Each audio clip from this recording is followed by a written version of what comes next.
Ja, willkommen auf New VR Tech. Mein Name ist Marco und die HP Reverb G2 ist endlich angekommen hier bei mir in Dortmund von Bestware.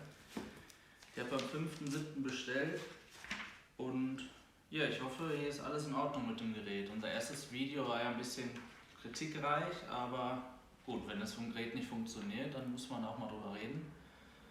Und das schauen wir uns jetzt an. Ich packe das jetzt aus mit euch, dann schließe ich es an und dann kommt der erste Eindruck. So, als erstes sehen wir hier in dem Gerät, ich habe hier nur die schwarze Umverpackung aufgemacht, diesen Zettel, den haben wir auch schon auf Reddit gesehen, und zwar glaube ich, dass der neu ist. Hier steht nämlich, dass man erst das Kabel ins Headset einstecken soll, danach soll man von der Breakout-Box DisplayPort und USB-C an den Computer anschließen und danach soll man erst zum Schluss als dritten Schritt den Stromadapter an die Breakout-Box anschließen. Vielleicht macht das einen Unterschied, wir halten uns natürlich an die Anweisung hier und hoffen dann, dass das Gerät auch funktioniert. Ich habe hier übrigens ein Handtuch auf diesen Sessel hier gelegt, weil das Paket ein bisschen nass war, es regnet nämlich. Dafür ist es nicht so sonnig und das soll ja für Mixed Reality Tracking ganz gut sein. So, ich drehe das jetzt hier mal um.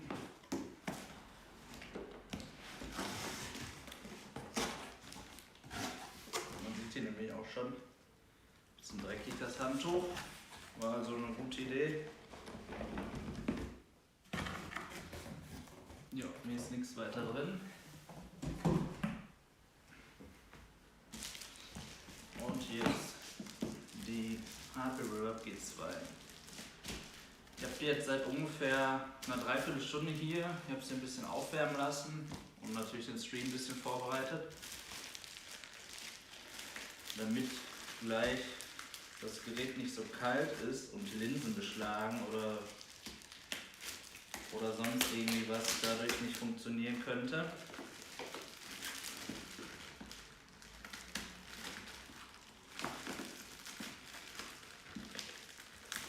Na.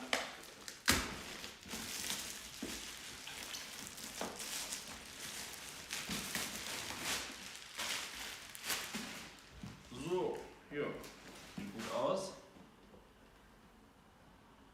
Schimmerndes HP Reverb G2 Bild vorne. Ansonsten haben wir hier nur noch HP stehen. Gefällt mir übrigens gut, dieses Logo, ist eine coole Idee. Haben die ja schon länger auf ihren Premium Notebooks. Hier unten ist ein kleiner Sticker zum Aufschneiden.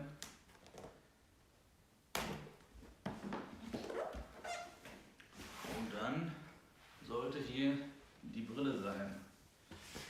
Hier oben auf für den Versand geschützt. Und hier ist das Gerät. Das wiegt ja nichts, das muss ich direkt sagen. Also ich habe zurzeit eine Quest 2, ich hatte auch die HTC Vive Cosmos. Die Rift S habe ich auch schon getestet und die Quest 1 hatte ich auch. Aber ohne dass ich das Gerät jetzt gesehen habe, ist es total leicht einfach. Also so wie ich versprochen, sage ich mal.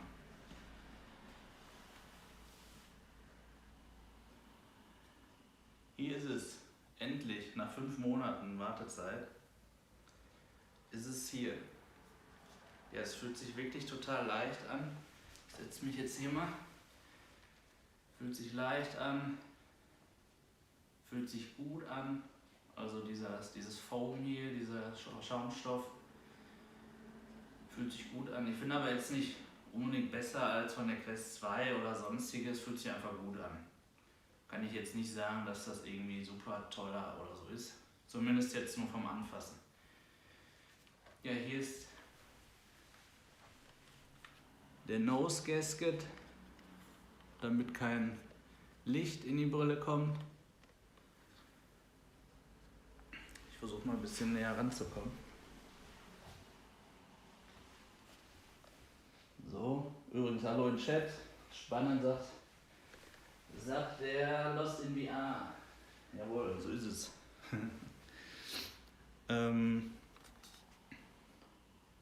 Ja, hier sind 2 Folien, das ist auch gut. Das ist nämlich auf der Vive Cosmos nicht gewesen, da hatte ich mich gewundert. Glaubt man ja eigentlich, dass das Wichtigste an der Brille quasi geschützt sein sollte. Aber hier ist es so. Ja, hier sind die Lautsprecher. sind auf jeden Fall stabil, fühlen sich auch gut an, alles in Ordnung bisher. Aber am wichtigsten finde ich, das Headset, das knarzt nicht. Wir haben ja in unserem ersten Video gesagt und eben auch in den Videos von MRTV gehört, dass das Headset knarzt, wenn man es auf- und absetzt. Aber zumindest wenn man hier den Winkel verstellt, ist das hier überhaupt nicht der Fall. Übrigens hier super, dieser 90-Grad-Winkel, dass man das Headset auch so einfach mal aufsetzen kann oder vors Gesicht halten kann. Ja, alles in Ordnung soweit. Hier ist der IPD-Regler. Der IPD-Regler fühlt sich gar nicht locker an, wie bei Reddit oft erzählt wurde. Also überhaupt nicht. Ich kann hier locker so hin und her wackeln, da bewegt sich nichts. Also vielleicht haben wir hier wirklich, ich sag mal, recht gehabt mit unserem ersten Video, dass die Verzögerung in Europa damit zu tun hatte, dass das Headset nochmal überarbeitet wurde. Also ich höre kein Knarzen, der IPD-Regler funktioniert soweit gut, so wie ich das jetzt beurteilen kann. Und auch so ist alles in Ordnung. Ja, der Cable Clip, den mache ich jetzt mal hier ab. So, wie soll man das am besten machen? Ich mal einfach hochziehen. Oder lieber runter. Ja, ich ziehe es von unten. Ich habe es jetzt von unten. Entschuldigung, wenn ich ein bisschen aus der Kamera bin. Von unten abgezogen. Hat gehalten bis jetzt. Ist nicht kaputt. Alles in Ordnung. Ja, cool. Hier sieht man auch, wo man den wieder reinmachen muss. Hier ist eine kleine Einkerbung. Gut, schauen wir uns aber erstmal an, was sonst noch in der Box ist. Was macht man eigentlich als letztes immer hier mit das Hauptprodukt sich angucken, aber nee, ich habe das jetzt mal nicht gemacht. Denn darum geht es ja schließlich. Ne? So, jetzt klappe ich das hier mal hoch. Ja, hier kommen als nächstes die Controller, auch in solchen schönen Stofftäschchen. Ja. Also erstmal so von der Haptik, also nicht von der Haptik, sondern wenn man den in der Hand hält, in meine Hand passt der Controller sehr gut. Also ich habe eine recht große Hand und so ist er sehr angenehm. Also ähnlich wie der Quest 2 Controller, der gefiel mir von in der Hand halten auch besser als der Oculus Touch 1 Controller. Oder der Rift S und Quest 1 Controller. Die waren nämlich zu klein, fand ich. Da musste ich immer irgendwie so hier so unten greifen. Also auch die Knöpfe fühlen sich eigentlich gut an. Ein bisschen wenig Feedback, finde ich.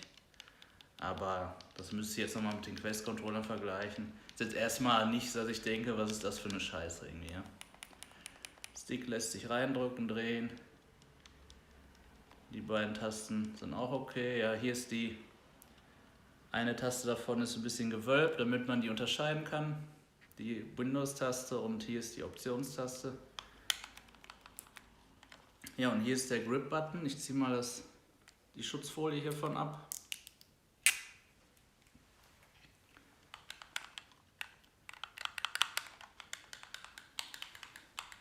Ja, das fühlt sich in der Tat ein bisschen billig an.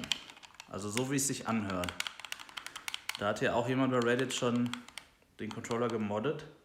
Also hier ist also fast gar kein Widerstand. Und wenn er dann ankommt, haltet er quasi in dieses in dieses Plastik rein, weil das natürlich hohl ist von innen. Also das fühlt sich ein bisschen billig an. Wenn ich jetzt einfach mal so, wenn man nicht irgendwas in Half-Life Alyx oder so mache, da macht man ja so, zieht mit den Gravity Gloves was an. Gut, okay. Dadurch, dass man natürlich die Ohrhörer auch oder die Kopfhörer über dem Ohr schweben, wird man das mit Sicherheit wahrnehmen. Aber ist jetzt auch erstmal, ich meine, das Gerät, muss ich ja ehrlich sagen, das hat jetzt ewig gedauert, 5 Monate, fast genau. Am 5.7. habe ich bestellt. Und jetzt ist fast genau nach 5 Monaten angekommen. Ich habe 584 € bei Bestware bestellt, weil ich eben vorbestellt hatte. Als einer der ersten, sage ich jetzt mal. Und jetzt noch 50 € Cashback, also ja, 534 € ist, glaube ich meine, das Gerät hatten wir jetzt noch nicht am Computer, habe ich noch nicht verwendet, kann noch nicht zu sagen, aber wenn das jetzt der einzige Kritikpunkt hier ist, dann ist das so 584 € mit dem, was geboten werden soll, erstmal nicht so schlimm. Ja, hier ziehe ich auch die Folie vom Trigger ab, den habe ich noch nicht gedrückt.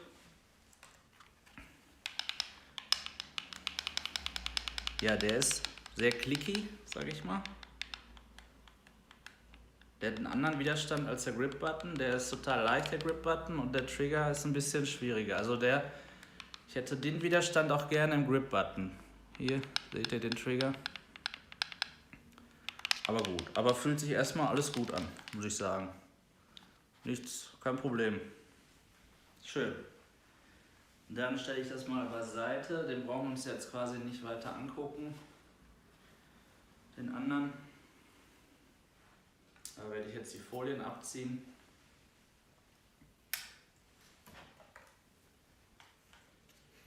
Tja, ich gucke mal im Chat. Ich habe hier den Monitor hinten. Ich muss einmal aus dem Bild gehen. Das Headset wird knarzen, glaub mir. Tja. Okay, dann schaue ich gleich mal, ob es knarzt. Daniel Sieberhoff, hallo, willkommen. Wenn man es aufsetzt, das wäre natürlich schade, weil ich mich jetzt so gefreut habe, dass es nicht knarzt. Gut, sehen wir gleich. Ich habe es noch nicht aufgehabt. So, hier ist auch soweit alles in Ordnung. Oh, ich vergleiche aber mal kurz den Grip-Button. Ich dachte erst, das ist ein anderer Widerstand, aber nein. Alles in Ordnung. Ja, die Knöpfe die hätten meiner Meinung nach ein bisschen mehr Hub vertragen können. Also dass man die ein bisschen weiter reindrückt. Ich weiß nicht, ob man das hier so genau auf die Kamera kriegt. Aber wenn ich die drücke, die gehen quasi überhaupt nicht rein.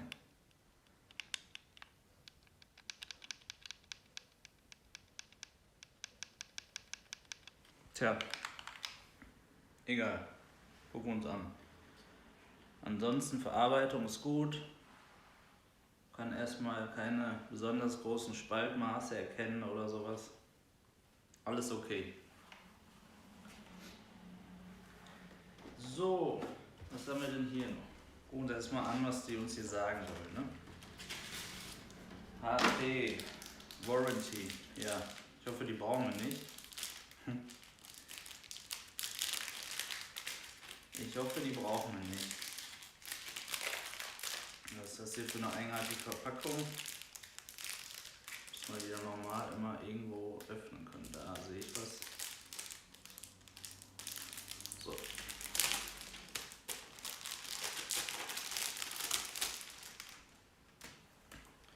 Ja, Warranty, Product Notes. Aber jetzt nichts von der Gebrauchsanweisung. Aber hier ist ein Quick Start Guide. Den gucken wir uns jetzt mal an. Hier sieht man, was alles dabei ist. Dieses Kabel mit der Breakout-Box scheint doch alles fest zu sein hier. Dann das Stromkabel. Gut, hier ist jetzt nicht für EU der Adapter, der Stromadapter abgebildet, aber das ist ja egal. Wir wissen ja, wie unsere Steckdosen aussehen. Ich hoffe nur, dass der richtige dabei ist.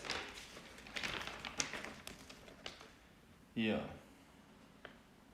Ist auf jeden Fall hier hauptsächlich auf Englisch, aber hier immer noch trotzdem zusätzlich auf Deutsch. Also hier wird eben nochmal genau beschrieben, dass man erst Windows-Updates machen soll. Das habe ich übrigens. Ich habe einen Rechner neu aufgesetzt auf einer anderen Festplatte. Das neueste Windows 20H2 oder 2009 Version von Windows 10.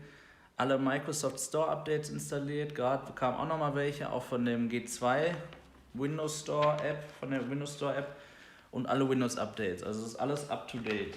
Außer die Nvidia Treiber.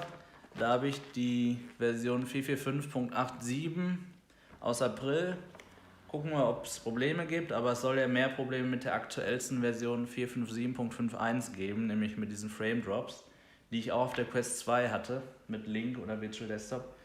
Daher lassen wir erstmal die Version, die uns soweit gefällt. Ich habe aber alles da, wir können auch über DDU den Treiber deinstallieren und gucken, ob, falls es Probleme gibt, wie wir das schnell hinkriegen.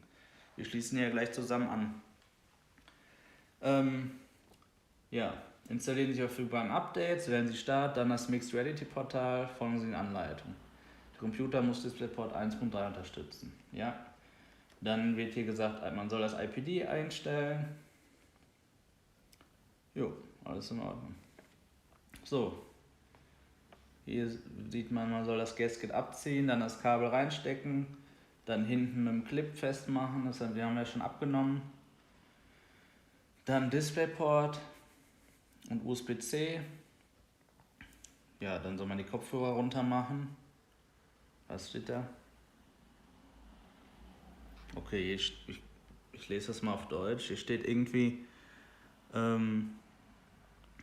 also wenn ich das jetzt einfach nur sehe, steht da, man soll die abmachen. Aber ich denke mal, da steht nur, man kann sie abmachen. Wo kann ich das denn hier lesen? Ich glaube gar nicht mehr. Das war's schon, mit dem deutschen Text. Und hier steht ja kein Text mehr.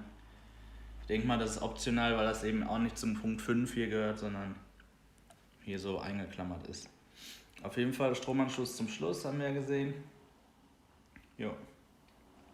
Und man soll die Linsen nur mit einem trockenen Mikrofasertuch reinigen. Das finde ich übrigens verständlich, diese Empfehlung. Aber ich scheine da zu einer Minderheit zu gehören. Mit einem trockenen Mikrofasertuch kriegt man irgendwann trotzdem nicht alles sauber, wenn da, ich weiß nicht, von den Augenbrauen, von den Wimpern irgendwie halt ein bisschen, ja, so Fett auf der Linse ist. So wie auf einer Brille eben, wenn die verschmiert ist. Dann macht das Mikrofasertuch das Fett irgendwann nicht mehr weg.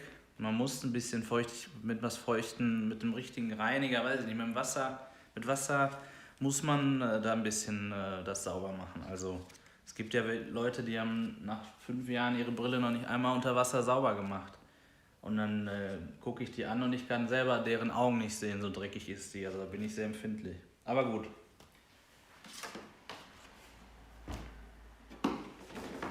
Dann müsste hier jetzt noch das restliche Zubehör drin sein. Das war es nämlich dann auch.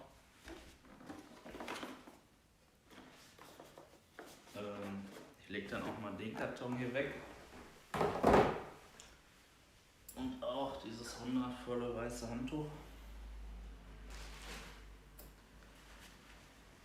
Hier. Guck noch einmal im Chat, während ich das hier versuche aufzumachen. Genau, nicht zu viel Wimperntusche auftragen. Ja, aber es ist gar kein doofer Hinweis. Ja, Leute oder Frauen, die sich schminken, ja, die haben da mit Sicherheit mal direkt dran, ja. Das werden ja nicht nur Männer verwenden.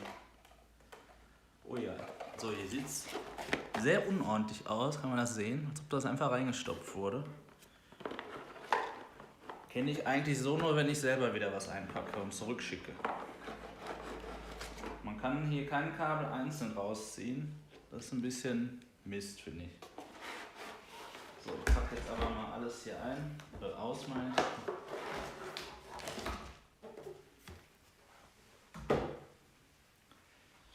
So, was sehen wir denn hier? Wie auch schon überall in allen anderen Videos gesehen, aber das ist ja trotzdem, hier gehört ja dazu. Befindet sich hier der, kann man gar nicht sehen hier durch, das ist der USB-C auf USB-A Adapter, den verwende ich erstmal nicht. Ich habe nämlich 2 Thunderbolt 3 Steckplätze an meinem Mainboard und da will ich es auch verwenden, ich möchte da keinen Adapter. Und dann hier der Mini-DisplayPort auf DisplayPort Adapter für Laptops, finde ich auch gut, dass der dabei liegt. Ja, deutscher Stromadapter, also alles in Ordnung.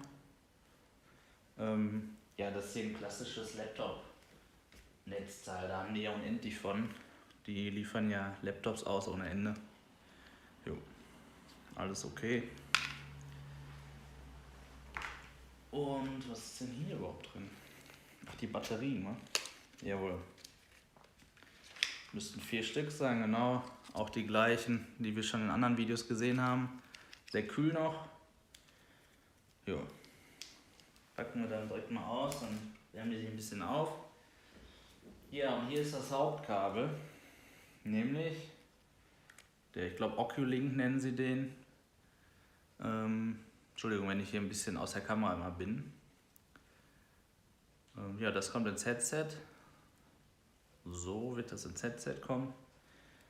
Und hier ist die Breakout-Box. Ich weiß übrigens gar nicht, ich habe jetzt auch viele Videos mir natürlich schon angeguckt, während ich warten musste, wie alle warten mussten und immer noch müssen.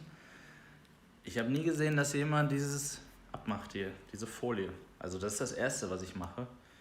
Ich meine, ich denke mal nicht, dass das jetzt brechend heiß wird, die Breakout-Box hier, aber dennoch sollte man Folien abmachen. Meiner Meinung nach. Mache ich nämlich auch direkt. Vielleicht mache ich hier mal den Draht ab.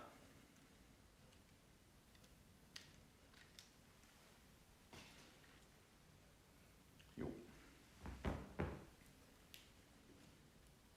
Ich denke mal übrigens, dass das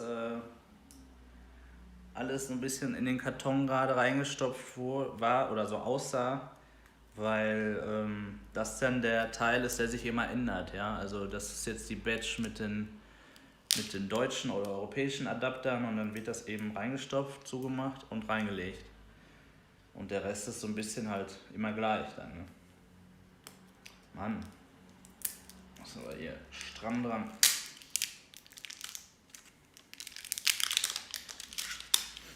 Jo. Das ist die Breakout-Box. Ja, klar. Immer, man kann jetzt sagen, ist doof, aber besser als 2 Kabel zu haben. Und scheinbar hat man ja dadurch jetzt noch 1 Meter gewonnen, ja, kann man jetzt vielleicht so sagen. Also finde ich gut, dass das Headset hier ein 6 Meter langes Kabel hat. Übrigens ganz wichtig, das ist ein DisplayPort mit einem Lock. Also wenn man die wieder rausziehen will, immer erst den Knopf drücken, sonst reißt man den DisplayPort aus der Grafikkarte und der USB-C-Anschluss. Jo. Dann, glaube ich, können wir an den PC gehen. Ne, stopp. Entschuldigung, wenn es jetzt ein bisschen laut wird. Ich bin hier alleine, ich muss hier die Kamera selber bewegen. Wir nehmen jetzt das Headset, das übrigens immer noch sehr leicht ist, und ziehen hier erstmal die Folien ab von der Linse und dann setze ich das einfach mal auf. Kann man das sehen? 1.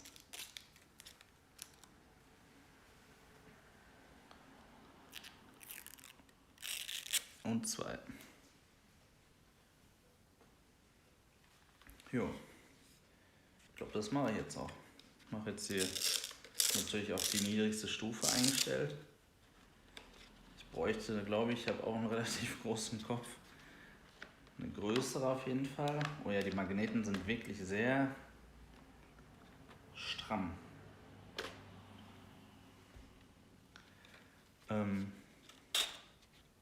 Brauche mit Sicherheit eine größere Stufe. Und einfach mal so.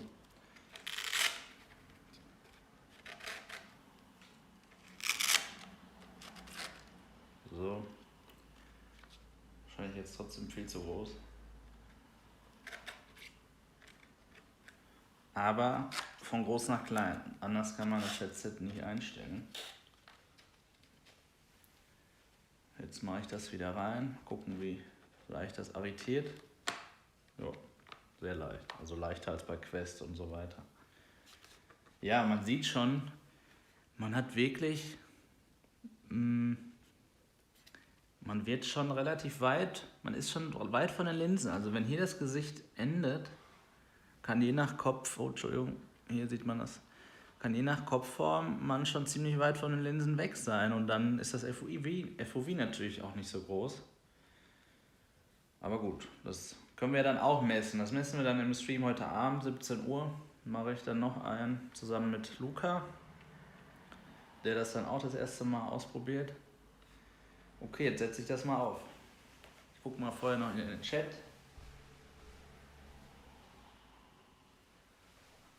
So, eine Frage von It's a Secret. Hi, was hast du für ein IPD? Ich habe ein IPD von 64, also gehört ziemlich zur Norm.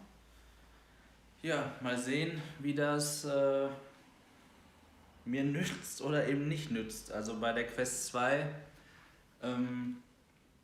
habe ich 63 eingestellt, da können wir ja nur zwischen 3 Stufen wählen und da ist soweit alles okay.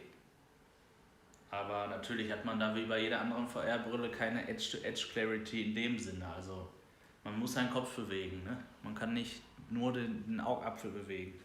So, jetzt setze ich das aber auf. So, ich mache es erstmal hoch.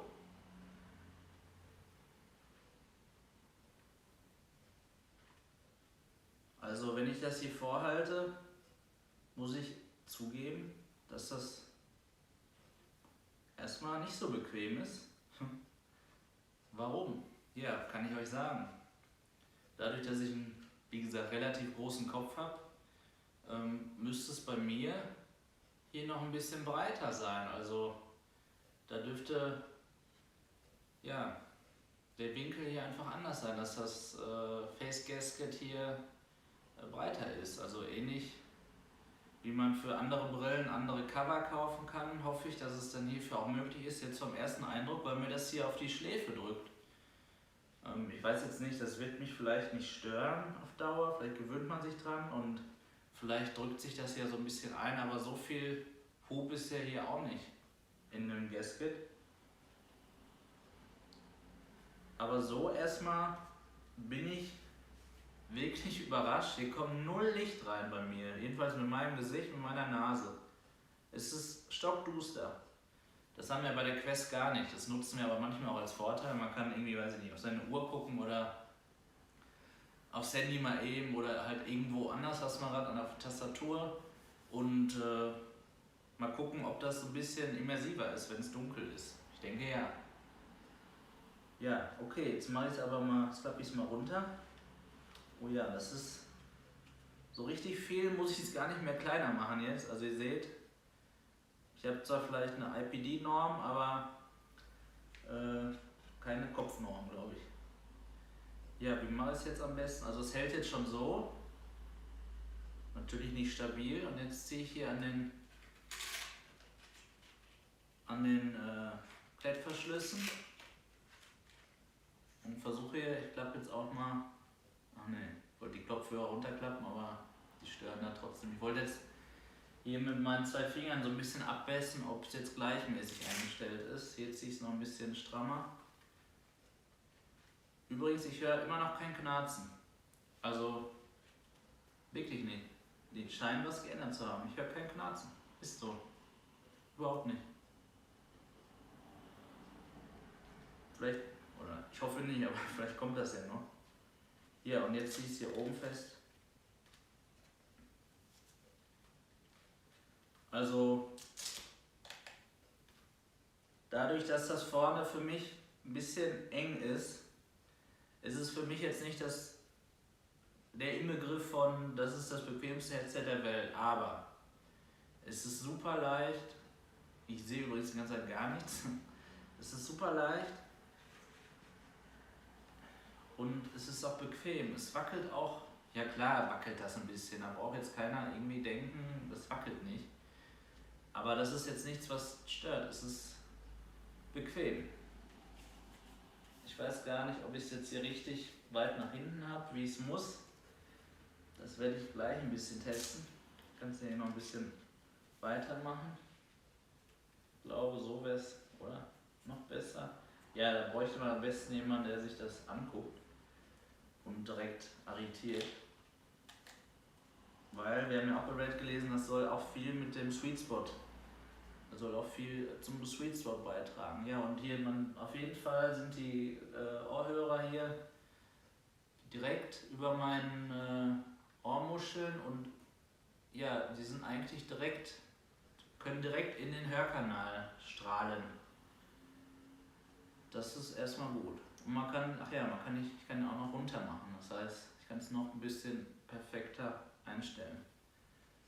Nein, erster Eindruck ist gut. Ich muss sagen, jetzt fällt mir das gar nicht mehr so auf hier mit dem Face Gasket, dass das so eng ist. Das war hoffentlich nur, weil es eben neu ist. Also jetzt ist es bequem. Es wird immer bequemer, so doof es klingt. War gerade schon so ein bisschen doof, dass ich das so empfunden habe für mich selber, weil ich mich hier auch auf das Headset freue, wie jeder andere. Und jede negative News, die man liest oder hört, ärgert einen, ne? Die will man gar nicht lesen. Toll. Super. Gefällt mir gut. Ja, wie macht man das jetzt am besten ab? Also hieß tatsächlich ein bisschen, das federt hier ein bisschen, das Headstrap. Ich kann es also ein bisschen nach vorne ziehen und dann, oder eher gesagt nach hinten, ne? Und dann kann ich es hochklappen. Ich setze mal wieder auf. Also das ist ja cool. Man braucht es nur runterklappen und es sitzt. Also nichts mit wieder aufdrehen, zudrehen. Das finde ich klasse. Beschlägt übrigens direkt. Liegt jetzt wohl in der Kälte, an meinen Augen, wie auch immer. Geht ja aber irgendwann weg. Ich habe übrigens Kontaktlinsen drin, ich bin Brillenträger eigentlich. Ich habe da auch schon von jemandem, den ich kennengelernt habe, der einen 3D-Drucker hat, der vertreibt die auch, schon so Prototypen für Linsenschutz bekommen. Die teste ich auch später mal aus. Und ja, ich dachte eigentlich, vielleicht kann ich das jetzt mit Brille tragen, aber wenn das hier so eng schon ist an meinem Gesicht, brauche ich gar nicht versuchen, bin ich ganz ehrlich. Das ist dann eher, wenn jemand anders das mal aufsetzen möchte, der eine schmalere Brille oder schmaleren Kopf hat. Aber für mich, ich habe auch eine relativ große Brille. Die ist, glaube ich, jetzt würde ich raten, irgendwas 146 mm breit. Aber gut. Kann ich ja trotzdem mal ausprobieren, ne? Vielleicht geht es ja doch. Aber das finde ich dann unbequem. Also hier passt überhaupt nichts durch. Gar nichts. Das würde nur für mich total unbequem sein. So, ich gucke mal in den Chat. Da sehe ich ein bisschen was. Ja, Daniel Silberhoff, bin mal gespannt, was du sagst zum FOV. Da bin ich auch gespannt. It's a secret. Ist immer unterschiedlich. Bei mir ist die Quest 2 dicht, weil ich eine große Nase habe. Ja gut, das stimmt natürlich. Kann aber ein Nachteil sein, ja.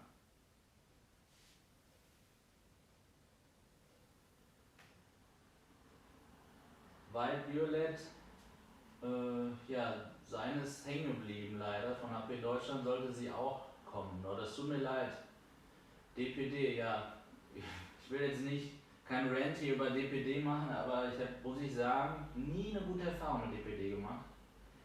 Der L wird leider auch immer schlechter. Da dauert eine Sendung wirklich ewig. Das hat auch jetzt weniger mit Weihnachten zu tun. Wie auch immer.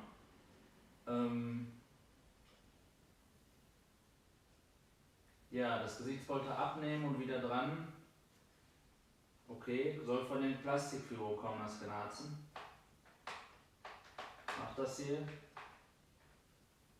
Ist aber tatsächlich noch nicht da. Also ich hoffe auch nicht, dass es kommt. Ich hoffe, du hast Unrecht. Ja, Ikuma sagt, hab gehört, das Knarzen kommt von der Kopfhalterung, welche die 90-Grad-Biegung ermöglicht. Tja. Dachte ich auch, dass es daran liegt, ne? Klar. Man kann übrigens... Entschuldigung, dass ich jetzt hier aus der Kamera gehen muss, um den Chat zu lesen. Das ist gleich ein bisschen anders. Übrigens jetzt hier das wieder reindrücken, so, ne? Man sieht dann, dass das hier so ein Wulst ergibt. Aber das ist ja egal. Wenn man das richtig eingestellt hat, ist es ja immer auf Spannung. Aber hier, hört selbst, ich sage jetzt mal nicht.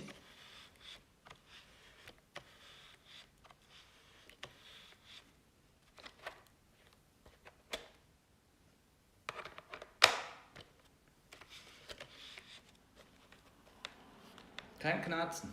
Nichts. Super. Und hier übrigens die beiden Mikrofone. die wir natürlich direkt runterstellen müssen, was ja auch total doof ist. Vielleicht fixen das ja auch mal, dass man das nicht selber machen muss.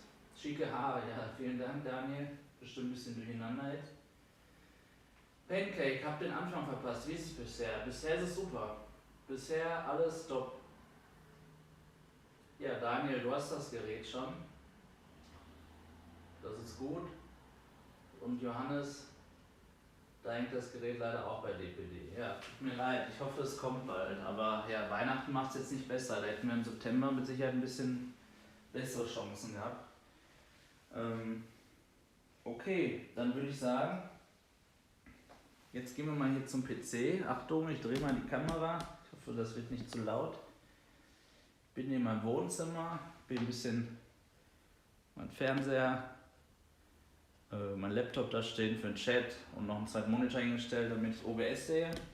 Und hier habe ich jetzt meinen Rechner aus dem PC-Zimmer hingestellt.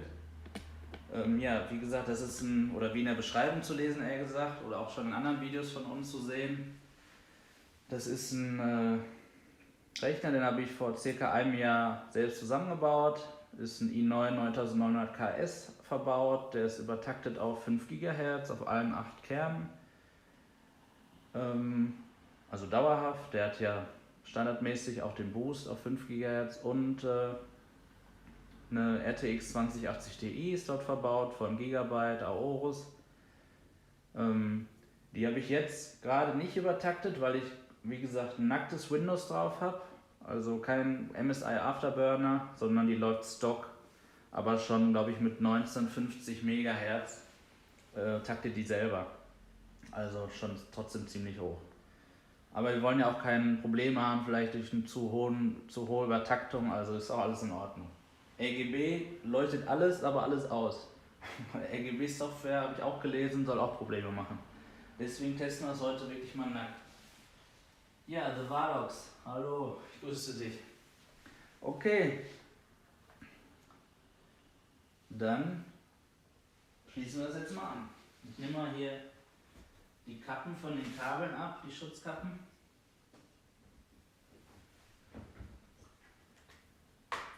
Dann mache ich das Face Gasket wieder ab. Das ist aber echt schwer, ey. Boah. Aber man sollte es ja auch eigentlich nicht wieder abmachen. Alles gut. Dann nehme ich jetzt mal das Kabel hier, komme wieder vor die Kamera. Falsches Ende. Hier. Also. Kann man das sehen, wie tief das reingeht? Dort oben. Autofokus. Ja.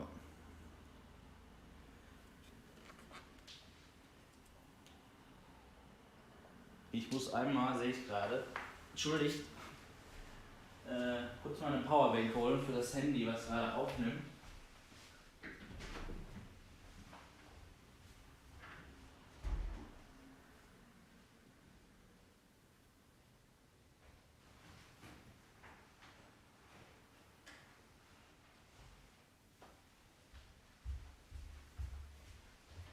So, da bin ich schon wieder, das wäre ein bisschen doof, wenn die ausgeht. Ich denke mal auch, es halt hier ein bisschen, das ist ein sehr großer Raum, unser Wohnzimmer. Und die Handykamera oder das iPhone hat mit Sicherheit ein gutes Mikrofon, aber auch nicht das Beste für sowas. So, jetzt schließe ich hier mal den Stromadapter an.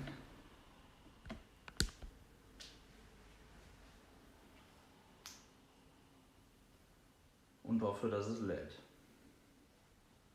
Wo ist denn der Knopf hier bei der Powerbank? Ja, Livestream. Tut mir leid. Gut, ich kann jetzt hier in der App leider nicht sehen, ob es lädt. Aber ich denke schon. Okay. So. Dann stecke ich es jetzt mal ein. Das gute Kabel.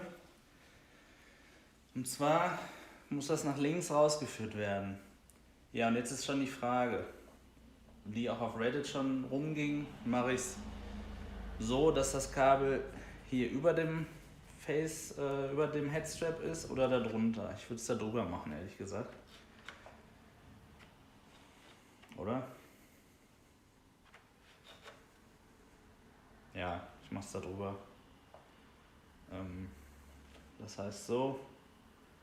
Und jetzt stecke ich es rein hier. Das geht aber sehr weit hier in die Aussparung.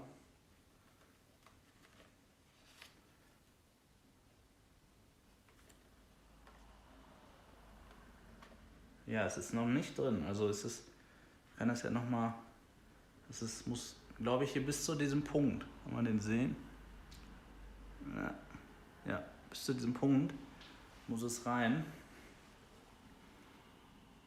Und so gefüllt ist es wirklich auch so tief, wenn ich da so reinlinse. Also nochmal.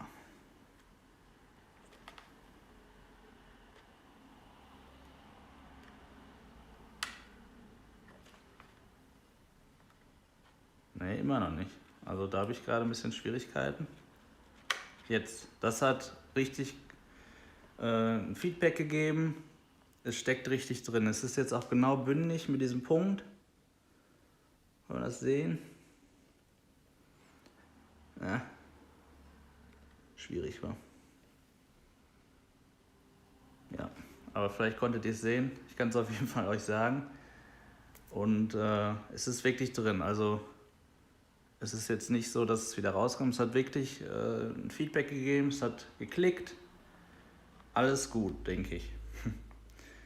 So, jetzt führe ich es hier nach hinten. Jetzt hole ich den Kabelclip in der Hoffnung, dass er nicht bricht. Wir haben ja schon mal es geschafft, dass er nicht bricht beim Abmachen.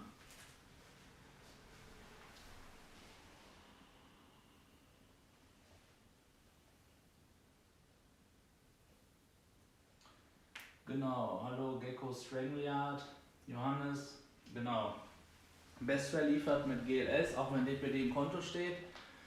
Und für diejenigen, die als Nachname als Zahlungsoption gewählt haben, da wird es quasi vom GLS, denke ich, zu Bestware nach Leipzig geschickt und von dort dann per DHL verschickt. Ich denke, das wird einige Zeit dauern. Also vielleicht mache auch nur ich hier die schlechten Erfahrungen mit DHL, aber ich hoffe für euch, dass es trotzdem diese Woche kommt. Und genau, DPD scheint scheinbar der Versandhändler für HP Deutschland zu sein, wenn man dort bestellt hat. Aber gut zu wissen, dass die Brillen von dort auch von dort jetzt auch kommen. So, das war hier unten dieser Clip. Fühle ich das jetzt einfach so her. So, wie rum war das? So nicht, oder? Oder ist das egal? Scheint fast egal zu sein, oder? Auch wenn ich es nicht dachte, dass es egal ist, aber es sieht egal aus, wenn man das hier vorhält. Ich habe übrigens, wie man ja auch sieht, die Vorhänge hier schon vorgezogen fürs Tracking. Aber heute regnet es ja ist dunkel. Aber es scheint wirklich keine Rolle zu spielen hier oben. Es ist symmetrisch, wenn man es so sagen will. Ja, alles okay. Sitzt, ist nicht kaputt. Schön. Ja, okay. Okay, dann mache ich jetzt das Face Gasket wieder drauf. Das Gesichtspolster. Ich kann ja auch ein bisschen Deutsch hier im deutschen Stream reden. Ne? Ja, man liest so viel Reddit. Und dann bleibt man irgendwie auch mit den englischen Wörtern, bleibt man da auch hängen. Ja, drauf geht das leichter als ab, auf jeden Fall. Sehr viel leichter. Auch immer noch kein Knarzen bisher. Gut. Okay. So, ich hole mir jetzt nochmal, weil wir ja sehr genau hier sein wollen, diesen Zettel, wo drauf steht, wie wir es machen sollen. Und die Controller hole ich ja auch mal. Leg die hier mal auf den Boden. Ja, da hatte ich schon mal. Oder nicht, ich glaube die Batterien nehmen wir später an. Also Schritt 1 haben wir erledigt. Jetzt kommt DisplayPort und USB-C und danach Strom. Okay, ich mache hier schon mal die Verschlüsse ab. Oh, ich hasse das irgendwie. Also ist ja toll, das Kabelmanagement, aber wenn man das nicht abmachen kann, nervt das. Dann wickel ich das jetzt hier mal rum, dieses Klett. Ja, man sieht, es ist ein Laptop-Ladegerät. Ja. Da kann man das gebrauchen. Jetzt hier den Draht, Kabelbinder, Draht entfernen. Hier können wir es ja schon mal einstecken ins Netzteil, da ist ja noch nichts verbunden. Dann haben wir die Breakout-Box mit DisplayPort und USB-C. Ja, und das stecke ich jetzt mal in den Rechner. Ich habe übrigens, vielleicht zeige ich das kurz mal.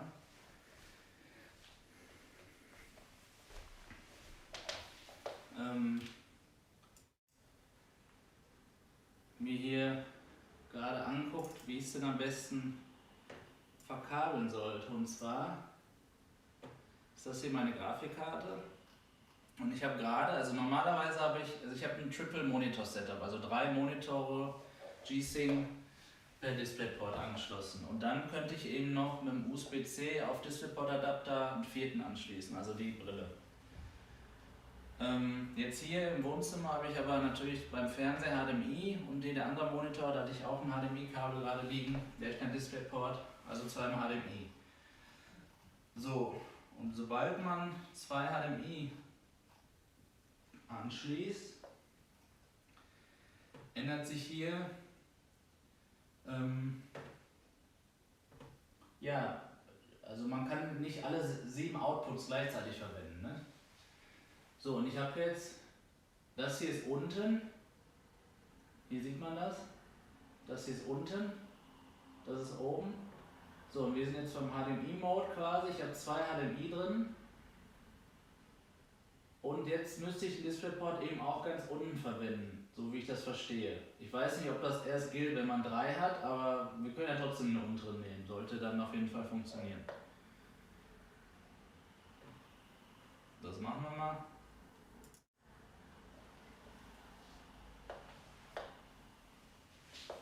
Also, wir haben noch keinen Strom dran. Hier der Beweis. Jetzt schließe ich hier DisplayPort an. Gucken wir rum. Habe ich unten angeschlossen, klippt da rein, ist ja ein Lock. Und dann USB-C, schließe ich an Thunderbolt an. Alles okay. Ja, was soll doch passieren? Ist ja noch nichts. Kein Strom verbunden. Aber stopp, stimmt ja gar nicht. Das Headset ist jetzt mit dem Rechner verbunden. Und es scheint auch nicht anzugehen. Ich gucke mal drauf.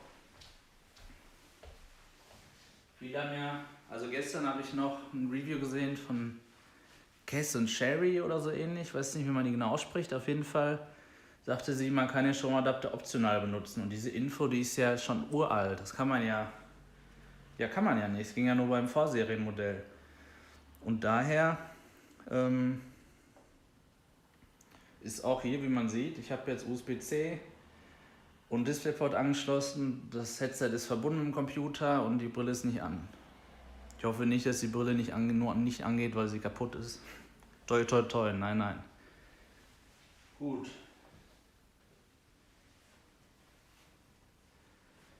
Dann haben wir also auch Schritt 2 abgeschlossen und jetzt stecken wir Strom ein. Und zwar stecke ich es erst in die Box und dann in die Steckdose.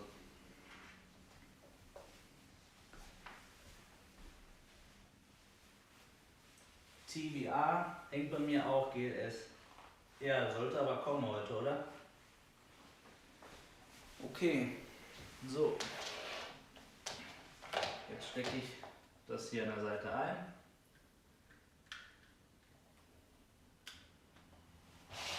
Und Strom hier hinten.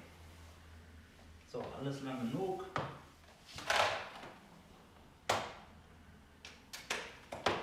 Strom ist verbunden. Übrigens hier Leiter aus. Oh, ich wechsle direkt die Kamera.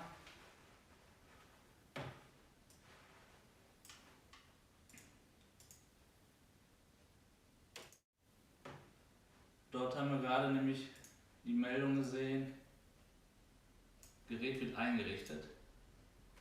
HP Windows Mixed Reality wird gerade eingerichtet. Hier, es scheint schon mal was zu erkennen. Oh, und es geht direkt das Mixed Reality Portal auf. Das ist doch schon mal ein gutes Zeichen. Top. Okay, hier wollte ich kurz sagen, Lighthouse habe ich auch alles hier. Testen wir auch. Und die Index Controller natürlich. Mit den Vive Ones kann ich nicht so wirklich was anfangen, die hatte ich auch schon mal in der Hand. Also als Schwerter sind die cool irgendwie, aber ich spiele ja nicht nur Schwertspiele. Egal. So, ich sehe auch, die Brille leuchtet, das sieht richtig cool aus, das muss ich mal sagen. Ich werde jetzt die Kamera wieder umpositionieren, sodass ihr hier alles ein bisschen seht.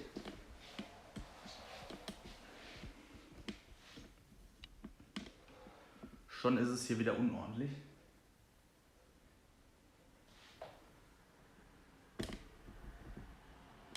So.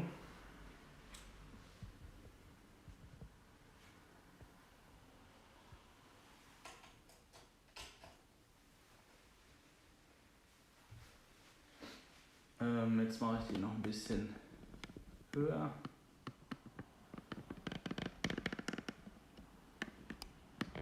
So soll es eigentlich gut sein, ne? Sonst schreibt im Chat, wenn ihr was nicht hört oder so. Bitte. Jetzt teste ich hier einmal den Sound.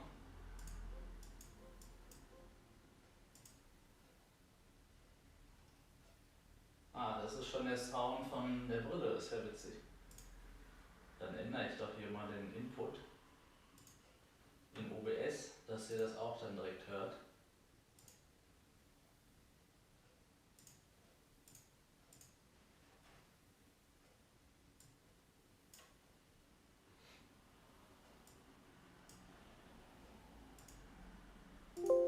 Jo, das ist jetzt, was ihr jetzt gerade gehört habt, aus der Brille kommt das. Habe ich jetzt eingespeist für euch. Hier, und jetzt sehen wir hier mal die andere Tastatur, damit ich das hier stehen machen kann. Und hier steht jetzt Willkommen bei Windows Mixed Reality. Ich habe mir hier unten auch noch so ein G2-Dingens aus dem Windows Store geladen. Das stand nicht in der Anleitung und das geht ja auch direkt auf. Deswegen öffne ich das jetzt auch nicht. Wir wollen ja quasi eine Out-of-the-Box-Erfahrung hier haben. Erste Schritte. Los geht's. Hier werden einige Setup-Schritte ausgeführt, beispielsweise wird auch dein Computer überprüft. Anschließend setzt dein Headset auf, um die Feinabstimmung vorzunehmen. Es werden nur einige Sprachen unterstützt. Damit alles funktioniert, müssen 2 GB Software auf deinem Computer installiert werden und du musst blablabla zustimmen. So, Risiko, ja, okay. Ich stimme zu. So, 2080 Ti, Grafiktreiber. Hier, das ist wichtig, WDDM 2.6, 2.7 scheint nämlich die Ursache dafür zu sein, dass man diese Probleme hat mit dem neuesten Nvidia-Treiber. Dann hier den 9900 KS, 4 GHz ist einfach nur das, was er immer ausliest vom Modell. Er läuft aber auf 5 gerade, oder immer, 290 GB RAM. Speicherplatz sind noch 67 GB bei, weil ich hier eine 512 GB SSD jetzt eben für diese Testzwecke eingebaut habe. Sonst habe ich eine 1 TB und da habe ich jetzt schon einige Spiele für euch runtergeladen. USB 3.0 oder höher habe ich auch, hat er wohl erkannt. Bluetooth für Controller, ja doch habe ich. Ist auch eigentlich aktiv, oder? Ne. War nicht aktiv. Ist doch aber auch egal, oder? Ich kann nochmal zurückgehen. Ich stimme zu. Ach, jetzt erkennt er das. Bluetooth 4.0 ist verbaut. Hab aber die Antennen gar nicht drin. Mache ich es doch mal lieber wieder aus, damit er denkt, ich habe keins. Weil eigentlich braucht man das nicht, das ist doch im Headset verbaut. Okay, aber hier steht ja auch nur je nach Headset, das ist die allerersten Windows Mixed Reality Headset hatten das Problem, da musste man Bluetooth selbst im Computer eingebaut haben. So, weiter. Vielen Dank für den Kauf. Ja, dankeschön. So, das haben wir schon gemacht. Wir haben es angepasst. Kopfhörer haben wir schon positioniert. Die Kabelklemme oder auch Cable Clip genannt hat gehalten bis jetzt bei uns. Und den Augenabstand habe ich natürlich noch nicht eingestellt, weil ich muss ja, also entweder muss ich von der Schärfe her sehen, ob der richtig ist, oder ich hoffe, aber ich glaube, ich habe sogar gelesen, dass das gar nicht so ist. Ich gucke die ganze Zeit nach vorne, sorry. Dass man im Headset gar nicht sieht, was man da einstellt. Das wäre total dämlich, wenn das so ist. So, weiter. Okay, Controller gekoppelt, aber nicht verbunden. Das heißt, jetzt mache ich die Batterien rein.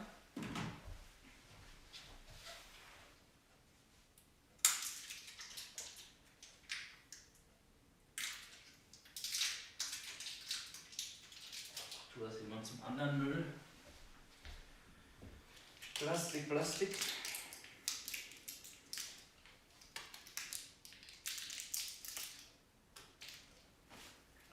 Hier sind die Batterien. Und das ist hier der rechte Controller. So, wie macht man das ab? Einfach nach unten schieben.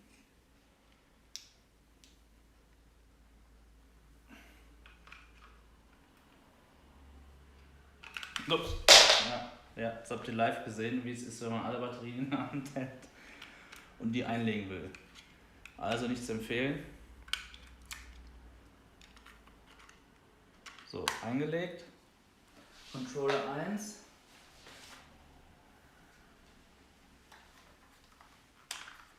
Und Controller 2.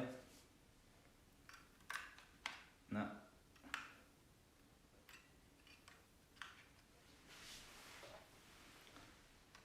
Und die statisch aufgeladene Batterie durch den Flug ist auch drin. So, halten Sie die Windows-Taste gedrückt, bis der Controller leuchtet. Oh, ich habe jetzt übrigens, ja, man merkt das gar nicht, wenn man die so hält, aber wenn ich hier so drüber packe, über das Batteriecover, das ist totale Kante. Sowas ist immer Mist, aber ich merke es bisher nicht, wenn ich die so in der Hand halte. So, ich mache erst den rechten Controller, bis der leuchtet, Windows-Taste, okay. Gerät wird eingerichtet, unbekanntes Gerät. Verbunden. Warte jetzt, okay, Gerät ist einsatzbereit.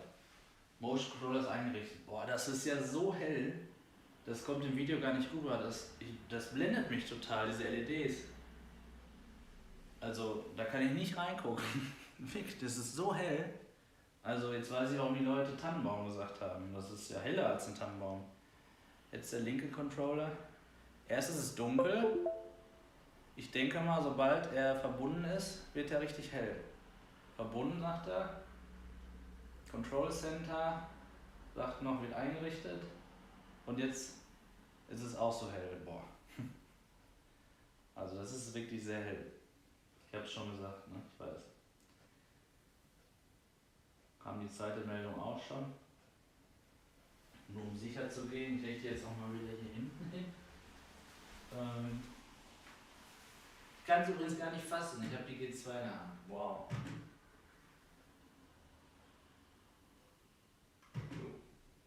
Weihnachtsbaum-Controller, it's a secret, ja. Aber wie, ey?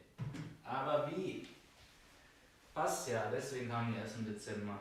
Hahaha. So, weiter. Lernen Sie Controller kennen, kenne ich.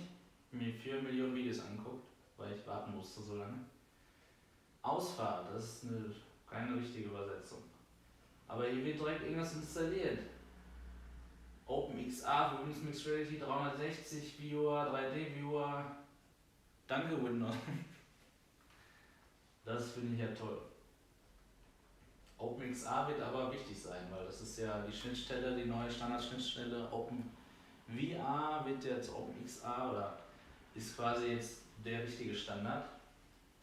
So, Ausfahrt, ja, fahren wir mal raus. So, uneingeschränkt wollen wir es natürlich erleben. Und zwar mache ich dafür nochmal die Kamera ein bisschen nach hinten. Nachdem mir die Batterien runtergefallen sind, muss ich ja jetzt nicht noch vor die Kamera laufen. Ja, das schiebe ich hier alles ein bisschen weg. Und dann habe ich hier, also normal ist Wohnzimmer 6x6 Meter groß. Und hier habe ich jetzt durch das Equipment und so und die Kartons, die jetzt hier rumstehen, ja so 3,5 x 3 Meter. Also total ausreichend. Oh, wer schreibt da was? Wieso setzen die eigentlich auf Licht im sichtbaren Wellenspektrum? Oculus setzt auf Infrarot und das funktioniert super seit der CV1. Das ist aber relativ robust gegenüber Fremdblick. It's a secret. Ja, das fragen uns alle. Einzige Antwort, die logisch für uns ist, das ist irgendwie patentiert von Oculus. Also frag mich nicht, wie man das richtig patentieren kann, weil das ja keine neue Technologie ist, aber in Verbindung mit VR, einem Controller, kann das durchaus ein Patent dann sein. Ne? Und entweder kann man da Lizenzgebühren zahlen meistens bei Patenten oder man muss warten, bis es abläuft. Und das ist noch nicht der Fall. Pancake, eine Ultra-Uralt-Technologie. Ja. Aber wie gesagt, in Verbindung mit VR-Controllern ist es vielleicht ein neues Patent. Ne? Da kenne ich mich dann aber auch nicht so gut aus. So, habe ich jetzt angeklickt. Als nächstes richten wir eine Grenze ein. Achte darauf, dass deine Umgebung einschließlich des Bereichs über dir frei von Hindernissen ist. Ja, hier oben ist nichts. Zumindest nur die Decke, wie ich letztens beim Racket Fury Tischtennis spielen gemerkt habe, als ich hochgesprungen bin und gegen die Decke gehauen habe. Obwohl ich schon nicht so lange VR spiele, ist mir das selber auch passiert. Okay, 1,5 x 2 Meter haben wir mindestens. Okay, jetzt will er, dass ich das Headset in die Hand nehme. Das mache ich gerne. Ja, und ich habe jetzt lange kein Kabel-VR-Headset mehr gehabt. Ich werde mich wieder daran gewöhnen, aber das mit der Quest 2 und Virtual Desktop ist natürlich schon geil. Also, oder auch Standalone. Keine Frage. Wireless muss die Zukunft sein. Und ja, hier sieht man schon wieder, wie es da ein bisschen verdreht ist. Ich meine, ich habe es mit der Vive Cosmos, meiner ersten richtigen PC-VR-Brille im März, eigentlich nicht so schlimm gefunden, habe mich daran gewöhnt, aber jetzt habe ich danach kennengelernt, wie es ohne ist. Ne? Mal schauen. So, zentrieren. Halt es vor deinem Körper und richte es auf den Computer aus. Wähle dann zentrieren. So, in dem Bild steht die Dame jetzt da direkt vorm Monitor. Soll ich das auch machen? Mach ich mal, oder? Und nicht im Zentrum. Das sagt ja eigentlich das Wort zentrieren aus, oder? So, jetzt stehe ich mal hier und drücke auf Zentrieren. Wir können deine Grenze jetzt verfolgen, können optimales Erlebnis, etwa 1,5 x 2 Meter Platz erforderlich, richte das Headset im Stehen auf den Computer aus und wähle dann Verfolgen aus. Gehe deinen Aktionsradius ab, wobei das Headset auf dem PC ausgerichtet bleibt. Bedenke, was geschehen könnte, wenn die Grenze beim Tragen des Headset übertreten wird. Oh ja. Hat schon eine Bekannte oder die Freundin eines Freundes, und zwar auch eine Freundin von uns natürlich, geschafft. Leider einfach, weil der Guardian nicht funktioniert hat, es war nicht ihre Schuld, gegen den Fernseher zu hauen, ne? Obwohl hier so ein Schrank noch vorsteht. Und da hat die Software hier recht, was sie schreibt, dass man darüber nachdenken sollte, was dann geschieht. Sascha Müller, glaube alle sind auf das FOV gespannt. Ja, ich auch, da hast du recht. Okay, so, verfolgen. So, und jetzt gehe ich einfach mal hierher.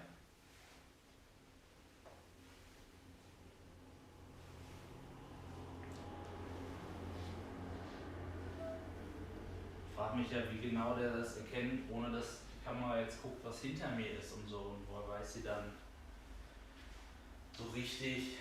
Tja, sehe ich dann gleich. Ne? Also natürlich, ganz klar, da brauchen wir auch gar nicht drüber reden. Einrichtung Oculus viel besser, was den Guardian angeht. So, aber das Rechteck hat soweit funktioniert, muss ich ja sagen. Und dann sagen wir annehmen. Auf dem Laufenden bleiben, bloß nicht. Ich möchte erstmal die Spracherkennung nicht verwenden, teste ich aber auch später nochmal aus. So, It's a Secret. Hattest du vorher auch die Quest 1 und das mit Wireless betrieben? Ja, ich hatte Quest 1 und jetzt die Quest 2, beides mit Wireless. Super, einfach nur super. Link ist seit 2021 definitiv besser. Ja, naja, besser heißt ja nicht immer um Welten besser, sondern nur besser. Aber es ist, Virtual Desktop entwickelt sich ja auch immer weiter, das ist ja auch der Hammer. Ja, und ich glaube, wir sind fertig. Ich sehe da schon was leuchten. Tja, Leute, ich setze das Teil jetzt auf. Aber nein, ich muss immer vorher in die Einstellung gucken, egal was ich mache. Verfolgung unterbrochen, der Controller, klar, die sind hinter uns. Einstellungen. So, zu Headset-Audio wechseln, ja bitte. Zu Headset-Mikrofon wechseln, ja. Headset-Audio auf Desktop spiegeln, wenn das Mixed-Reality-Portal ausgeführt wird. Nein. Spracherkennung wissen wir, können wir hier dann einschalten, okay. Umgebung, okay, hier kann man die Historie löschen und es neu einrichten. Detailstufe und Effektqualität in Mixed Reality Startumgebung anpassen, was ist hier wie 720p. Das ist ja ein bisschen niedrig. Hoch, stell alles auf hoch. Auch wenn meine 2080 Ti schon wieder uralt und schlecht ist. Ne? So, Option für das Benutzererlebnis betrifft die Anwendungswiedergabe, das Blickfeld und die Verfügbarkeit einiger Funktionen in Windows Mixed Reality. Die Auswahl von für hohe Leistung optimieren sorgt für ein komfortables Benutzererlebnis, insbesondere auf PCs mit integrierter Grafik. Ja. Okay, ich denke mal, dass er hier das schon richtig entscheidet. Ich lasse das jetzt mal, weil sonst startet er das neu, da habe ich jetzt keine Lust drauf. Er hat auf jeden Fall hier die volle Auflösung eingestellt. Das ist gut, 90 Hertz hat er auch. Warum auch immer kann er hier schon mein IPD fast richtig sagen. Na, habe ich wahrscheinlich eingestellt. Ne? Das mache ich dann aber gleich. Kann man hier nicht selber einstellen, weil jetzt ist es ja ein physischer IPD-Regler und eben kein Software-IPD nur. So, und wenn man das Headset aufsetzt, soll er die Eingabe PC Desktop Mixed Reality wechseln. Gut, dann muss ich erstmal gucken, was das alles so ist. Das weiß ich nicht. Alles in Ordnung soweit, das schließe ich. Das ist hier auf. Ja, ich setze das jetzt auf, Leute. Jawohl, endlich! So, die leuchten hier. Sobald man sie bewegt, dann wieder richtig. Also richtig straff ist hier diese Einstellung nicht, aber ich denke mal, das ist hier eigentlich jetzt nicht so schlimm. Normal müsste das hier ein bisschen enger sein oder fester sein, aber ich kann das hier locker so aufziehen. Aber ist nicht schlimm, sowas ist nicht so schlimm. Hauptsache man hat die Dinger um. Also klar, wenn man nur mal irgendwas gucken will, aber sobald man anfängt zu spielen, ummachen. Nicht denken, dass man die nicht braucht. Ja, jetzt setze ich es auf und ich bin gespannt. 50% Mikrofon nicht vergessen. Ja, du hast vollkommen recht. Aber ihr werdet mich über das iPhone-Mikrofon hören. Oder hört ihr mich schon doppelt oder was? Ich sehe gerade hier im Gain, da ihr hört irgend so eine Musik, kann das sein?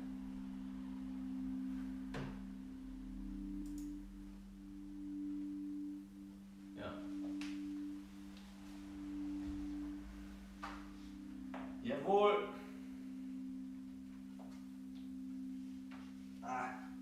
Das ist ins Gesicht gehauen. Was war das mit den 50% Mikroeinstellungen? Ja, das kann ich euch später zeigen. Das ist, ja, der Pegel ist viel zu hoch und dann hört sich das total ja, wie nennt man das? Hört sich nicht gut an halt einfach. Es wird schon gestresst hier, das Kabel, wenn man das so sieht. Vielleicht entscheide ich mich nochmal um. Naja. So, ich setze es jetzt auf. So, ich sag noch nichts, weil ich es erstmal richtig einstellen will. Ich kann auf jeden Fall Sachen lesen, also.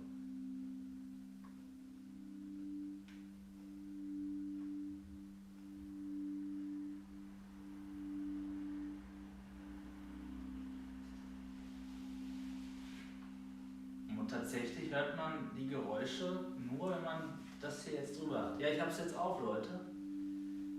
Ich kann was sehen.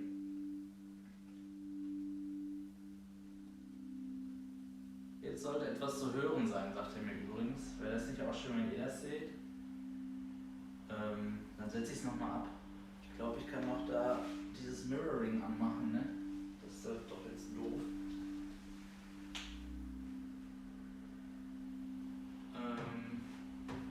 Wo geht denn das? Was ist das für eine Taste hier? Vorschau starten. Ah, ja, so ist doch top. Jetzt seht ihr auch das, was ich sehe.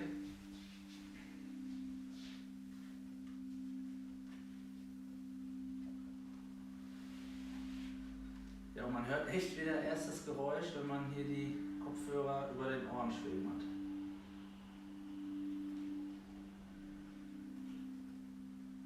Ja, wie sieht das aus? Also die Umgebung selber ist nicht jetzt so aussagekräftig, dass ich jetzt sagen kann, boah, das Headset ist scheiße oder das ist gut. Aber es ist scharf. Ich kann die Schriften so lesen, nur HP hat halt leider einen Fehler gemacht, sage ich jetzt mal. Im September kam die Oculus Quest 2 plötzlich, im Oktober wurde sie ausgeliefert und plötzlich ist es nicht mehr das einzige scharfe Headset auf dem Markt, mal abseits vom Pimax. Ja, und jetzt ist das für mich nicht mehr so wow, sondern ich habe die Quest 2 und kann da auch alles lesen. Ja? Ich sehe die Controller, sollte die auch sehen, oder? Ja, jetzt kann ich nicht mehr nach unten gucken, weil alles dicht ist. Okay, aber ich merke, es ist glaube ich noch nicht richtig eingestellt hier, also vielleicht liegt es auch am IPD. Ja, hier steht nichts, wenn ich das drehe, ich hoffe das kommt gleich noch. Ich kann aber irgendwie in jeder IPD-Stellung, außer wenn ich ganz nach links schiebe, das ist dann unter 60, 60 ist das dann glaube ich. Aber selbst wenn ich ganz hoch stelle, kann ich auch noch alles lesen. Also das ist jetzt hier nicht so der große Unterschied.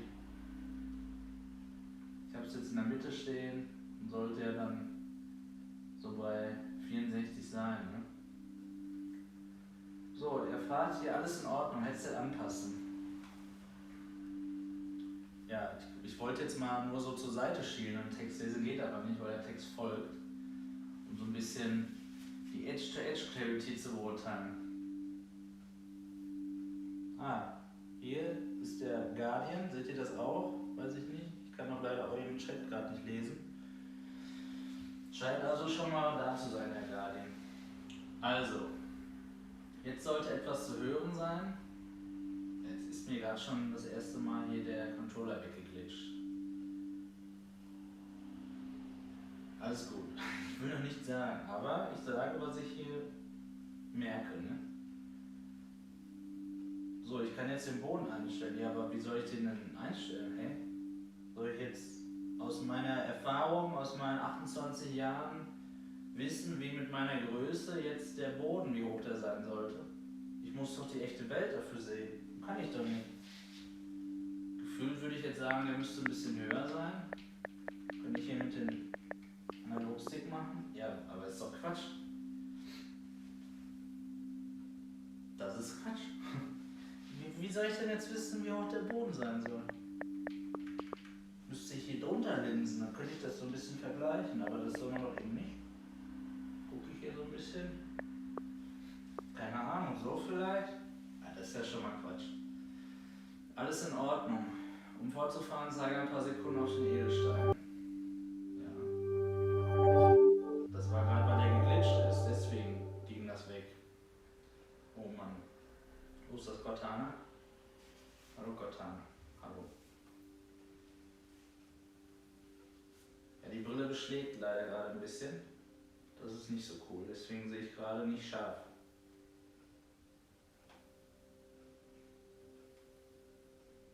Aber jetzt wird mir hier ein bisschen erklärt, dass das meine Begrenzung ist. Jetzt ist sie wieder weg. Ich glaube, ich muss noch höher machen. Das ist nicht der Boden. Das ist nicht richtige Höhe.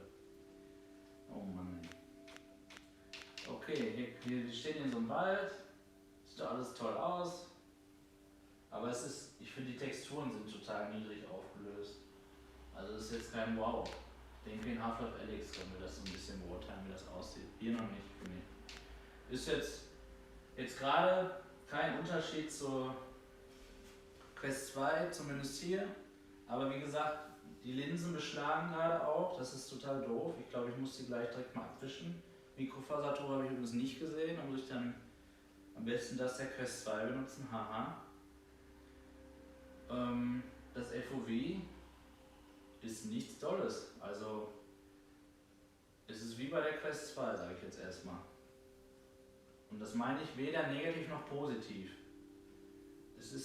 Ich sehe ganz deutlich den Rand um die Linsen herum. Das wird man vergessen beim Spielen, das ist kein Problem. Aber das ist jetzt nicht so, dass ich meine, HP hat ja damit jetzt auch nicht geworben, ne, dass das FOV besonders groß sein soll, aber es ist jetzt nicht besonders groß, wie wir das vielleicht dachten. Es wurde ja immer gesagt von MRTV, dass wenn man die Index, die übrigens im Zulauf ist, in 2 Wochen soll die da sein bei mir, wenn man die auf die weiteste Einstellung, also quasi für Brillenträger einstellt, dann ist das so wie mit der G2. Wenn das so ist bei der Index, dann ist die Index nichts Besonderes dann in der Einstellung, ne?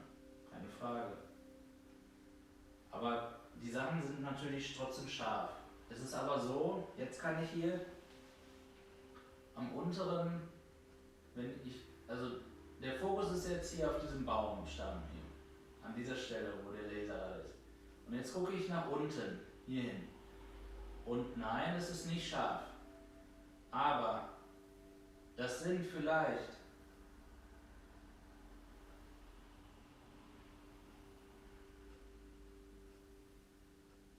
wie soll ich es ausdrücken? Wenn die Linsen, ich setze mal nochmal ab hier. Und guck mal auch, vielleicht schreibt ihr ja auch, ihr hört mich gar nicht mehr oder so. S1 FOV, ja, habe ich gerade gesagt. Ne, die kann ich nicht auf den Boden legen, nicht so über Oculus. Total doof. Johannes, sag das nochmal. Weißt du das aus Erfahrung oder sagst du das nur, weil du das auch von Oculus so kennst? Genau, it's a secret. Bei Oculus ist das so, total sinnig auch. Ja genau, Thorsten Limmer, du hast recht. Die ist jetzt aber schon seit 2 Stunden hier, also die sollte auf Zimmertemperatur sein. Definitiv. Ich hole dennoch jetzt einmal hier Mikrofasertuch und wische das mal ab. Eine Sekunde bitte.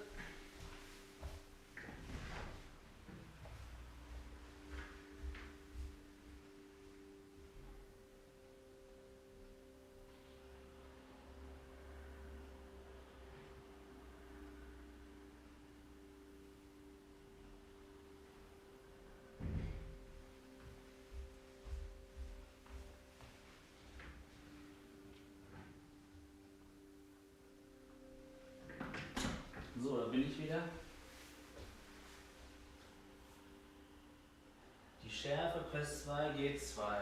Will ich noch nicht zu sagen. Also, was ich sagen kann, bis jetzt ist die Quest 2 immer noch top. Ohne, dass wir jetzt den Preis beachten, dann ist sie sowieso top. Aber wir schauen uns das an. Ich wische jetzt hier einmal die Linsen ab. Wahrscheinlich eh schon weggegangen. Aber guck mal, es wackelt total, ne? Das kenne ich jetzt so eigentlich nicht.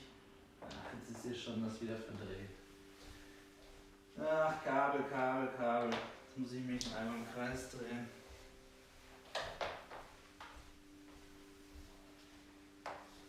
So, daran sieht man auch die 6 Meter, ne? Endet hier, wenn ich hier an der Wand bin. Also,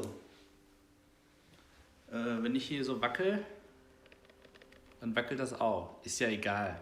Das wackelt nicht im Gerät. Ich wollte es nur sagen, ne? Habe ich jetzt beim Saubermachen hier gemerkt. Okay.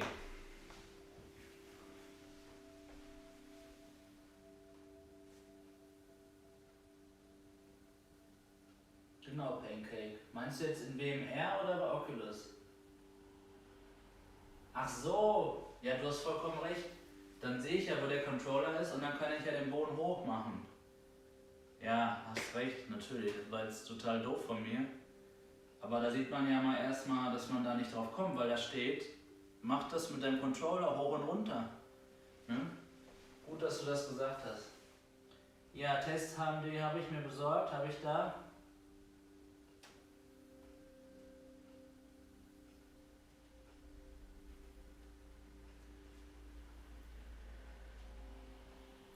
Kann aber auch an meinen Augen liegen mit dem Beschlagen, übrigens mit den Kontaktlinsen zusammenhängen.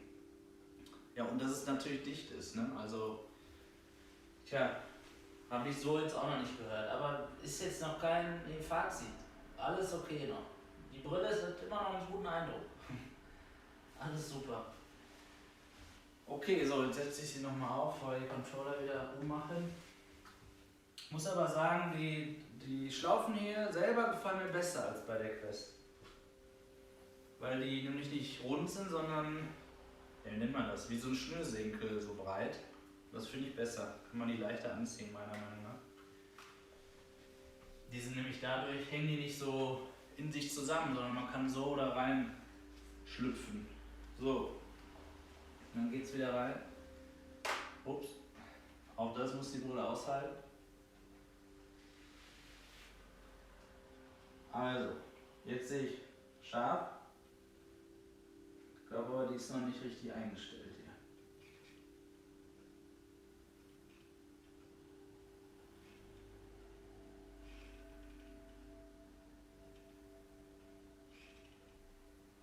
Irgendwie den Eindruck, wenn ich die ganz dran drücke, dass ich die Ränder des Displays sehe.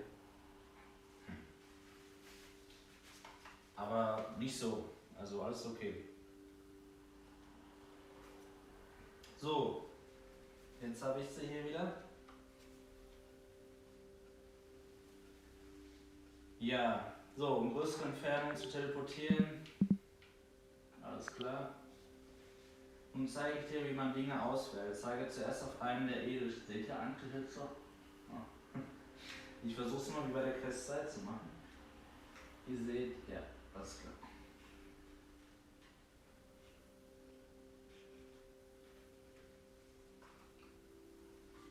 So, wie man Dinge auswählt. Edelsteine zeigen, ja. Das funktioniert soweit gut.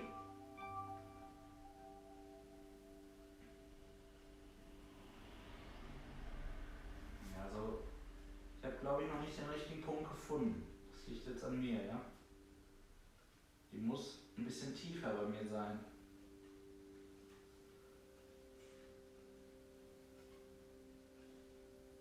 Ich habe auch Reddit gelesen, da soll man sich stundenlang mit beschäftigen. Wenn man es dann gefunden hat, denkt man sich, wow, ja, jetzt ist schon viel besser tatsächlich. Ja? Also das hat viel damit zu tun. Aber ich glaube, diese Grafik, diese Texturen sind nicht so toll. Jetzt war der Controller schon wieder weg, der linke, weil ich einmal so gemacht habe. Ist mir noch nie aufgefallen bei der Quest, will ich nur sagen. Ist jetzt kein Problem gewesen, aber das sehe ich dann, ne? Ist dann erstmal doof.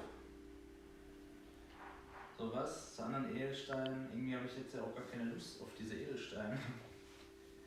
Ich wähle auch diese Edelsteine aus, ja. Ne? Das höre ich übrigens. Ich höre einmal ein Geräusch, das hört ihr wahrscheinlich auch. In den Lautsprechern hier. Und dann höre ich aber auch die Controller. Sehr laut.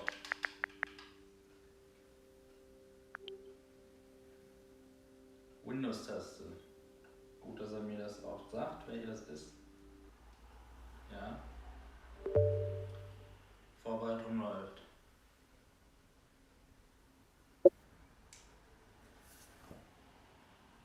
Boah, das war jetzt schon cool. Ich habe jetzt hinter mir was gehört. Durch die Lautsprecher. Und ich dachte, es ist im Raum hier, weil ich nicht denke, dass ich Kopfhörer auf habe. Und hier ist es ultra scharf. Also dieses Fenster hier, diese feinen Texturen, also Screen Door ist zu sehen, aber es ist kein Thema mehr. Versteht ihr, was ich meine? es ist sogar befriedigend, ihn zu sehen, weil man dann sieht, wie scharf man sieht, so doof es klingt. Also, alles top. Ich sehe aber, wenn ich von oben nach unten gucke, sehe ich so, als ob, das sind, ich glaube nicht die Fresnel-Linsenringe, aber so Abstufungen irgendwie. Auch nicht diese Chromatic Aberrations, also nichts mit Farben, sondern kennt ihr das, wenn ihr in ein Spiel geht und die Helligkeit einstellen müsst, bevor das Spiel losgeht? Dann habt ihr doch immer von weiß nach schwarz, so Abstufungen, weiß, grau, schwarz. Und so ein bisschen sehen diese Abstufungen aus, also nicht grau und schwarz, ich meine jetzt nicht die Helligkeit oder Farbe, sondern ich sehe in der Brille, und zwar mit beiden Augen, so, es sind keine Linien, aber so, tja, was ist das? Ich kann es nicht beschreiben. Vielleicht kann man das ja durch die Linse dann mal ein bisschen besser sehen. Es ist aber auf jeden Fall starr. Es ist starr. Mal gucken. Ich habe aber irgendwo auch boah, das ist ja scharf.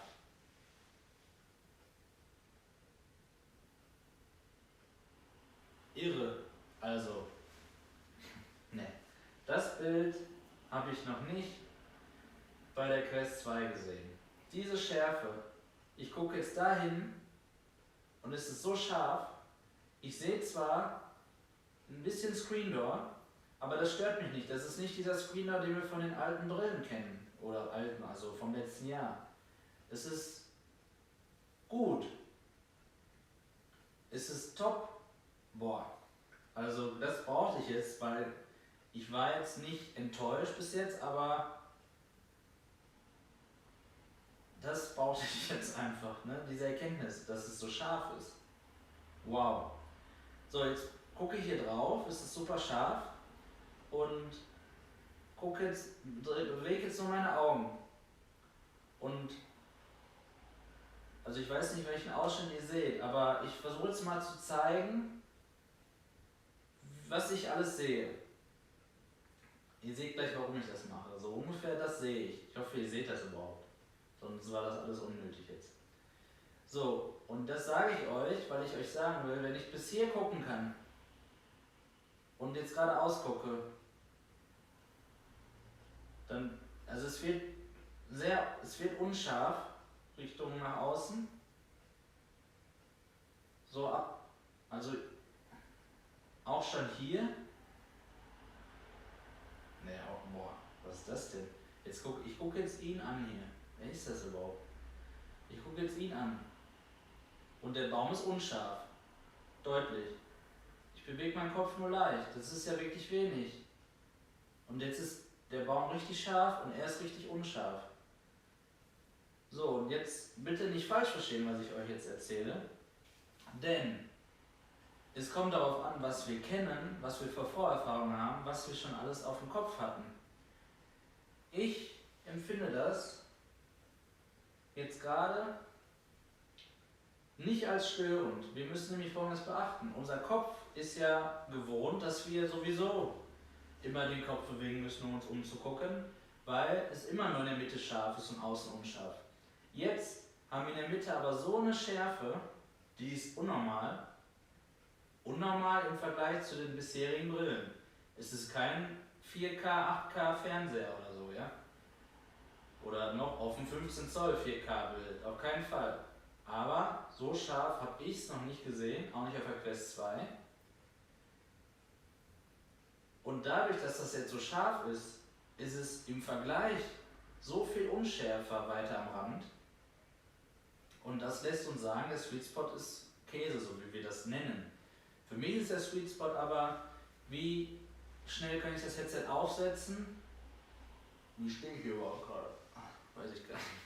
Wie kann ich das Headset aufsetzen und wie schnell bin ich in einem scharfen Sichtbereich? Das ist für mich der Sweet Spot. Die Edge-to-Edge Clarity heißt für mich, kann ich von einer Seite zur anderen gucken, ohne meinen Kopf bewegen zu müssen. Nein, auf gar keinen Fall. Das bedarf Gewöhnung. Es ist ein Gewöhnungseffekt. Und das meine ich aber nicht negativ. Also es ist alles gut. Ihr da, die auf die Quest, Entschuldigung, auf die G2 wartet oder sie noch bestellen wollt, die noch bestellen wollen, warten ab und gucken, wie ich das hier insgesamt so finde am Ende.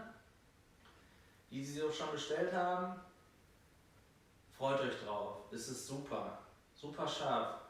FOV für mich genauso gut oder schlecht wie bei Quest 2, nur subjektiv, nicht hier auf den Grad gemessen. Und damit für mich auch nicht schlimm, weil da habe ich mich dran gewöhnt.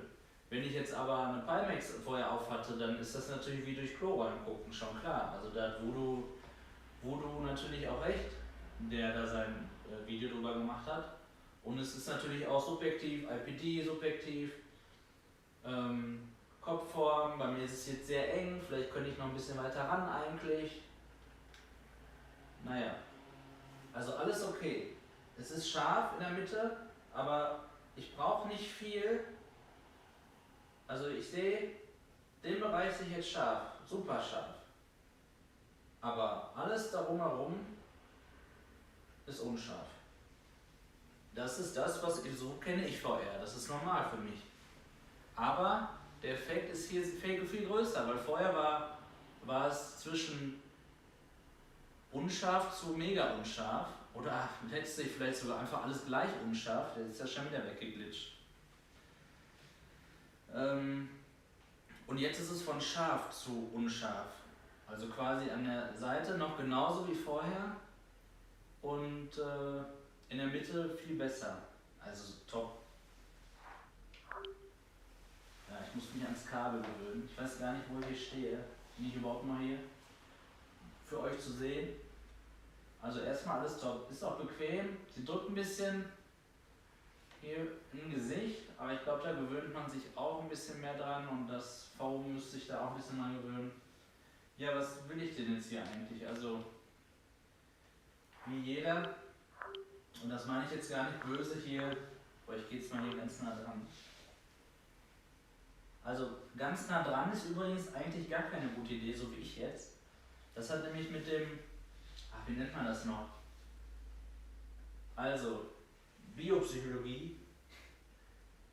Wenn ihr etwas vor euren Augen habt, ganz nah, dann gehen eure Augen, fangen an zu schielen, um das Objekt zu fokussieren und zu sehen, stereoskopisch.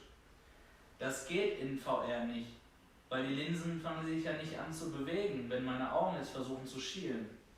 Ist also unangenehm. Da gibt es aber softwaremäßig ein Fake, oder ich glaube es ist Software, das ist auch von Oculus mal vorgestellt worden, ist aber noch nirgendwo implementiert, dass man dafür eine Lösung hat. Ist aber hier, also es ist scharf, alles okay, aber es ist unangenehm, sowas vor sich zu haben. Dann, wenn man mit einem Auge das macht, das mache ich jetzt mal, boah, ultra scharf. Aber wenn ich mit beiden Augen ganz nah an etwas rangehe, wie bei jeder Brille, es hat nichts mit der G2 zu tun, hier sehe ich übrigens eine Wand, dann ist es unangenehm. Ja. Okay. So, ich möchte bitte hier raus. Muss ich hier überhaupt raus? Ich kann nur einfach SteamVR starten, oder? Jetzt habe ich schon installiert, ich habe dann auch den Windows Mixed Reality Treiber installiert. Aber so ist es erstmal ganz nett hier, ja? Ich fand es jetzt nicht scheiße, also ihr wart jetzt live bei dem Prozess dabei. Ich fand alles in Ordnung. Ich meine, am Ende hat doch alles funktioniert, aber das ist natürlich, wenn das nicht geht, wenn ein Hardware-Defekt vorliegt, ja, schlimmer kann die Erfahrung ja nicht sein, aber ist es alles okay hier? Nur ich kann damit nichts anfangen, weil meine Inhalte sind in SteamVR und ich chill jetzt nicht hier rum und entspanne mich und gucke aufs Meer. Was toll aussieht, keine Frage, aber nö. Scharf, wirklich scharf. Also die Bäume sehen natürlich nicht toll aus an sich hier so, 2D-Blätter, aber es ist scharf. Wenn man VR-Erfahrung hat. Sonst denkt man, was ist das denn für eine Edge-to-Edge-Clarity? Nochmal. Wenn ihr also eine VR-Brille habt, seid ihr hiermit zufrieden. Wenn ihr noch keine habt, schickt sie nicht zurück. Es ist das Beste, was ihr kriegen könnt an Schärfe, auch zum Rand hin. Sozusagen. Ich hatte nicht jede Brille auf, gebe ich zu. Aber von denen, die ich hatte, Quest 1, Quest 2, Cosmos, bald Index und Rift S, kann ich sagen, es ist die beste Schärfe, auch wenn es unscharf an einigen Stellen eben Richtung Rand ist. Das ist normal, das werdet ihr nicht besser haben bei den gerade aufgezählten Brillen. Okay, kann ich hier nicht irgendwie eine Windows-Taste drücken? Was passiert denn da? Oh, hier geht irgendwas auf. Das ist cool, der Effekt war lustig. Nochmal. Ich bin per Ethernet verbunden, ja, so heißt mein Rechner. Ich kann hier Sachen starten. Das mache ich jetzt aber alles nicht. Ich will nämlich auf dem Desktop. Oh, jetzt sehe ich hier Inception und öffne jetzt Steam.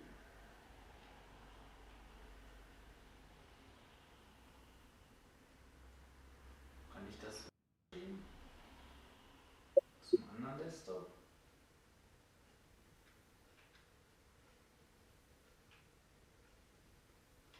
Kann ich denn hier den Desktop wechseln? Dafür? Ja.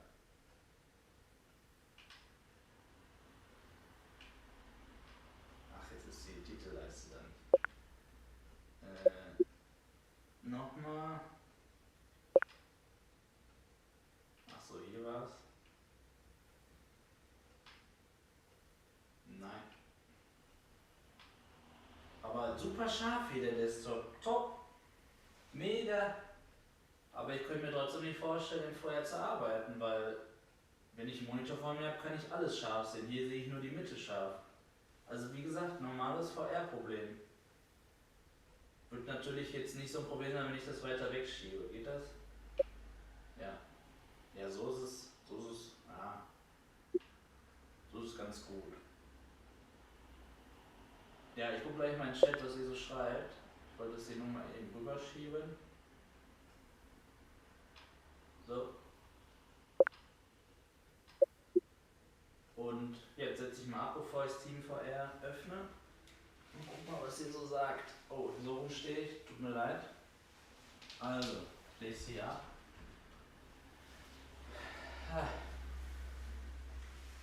So. Oh, habt ihr mich schön von hinten die ganze Zeit gesehen? Das ist ja toll. Also. Stellen wir das Mic um. Okay, mache ich.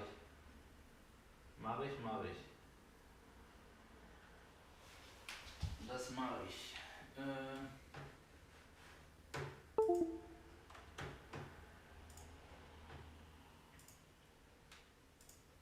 Mikrofon. Da ist es schon. Ich habe ja noch nichts am Gain eingestellt.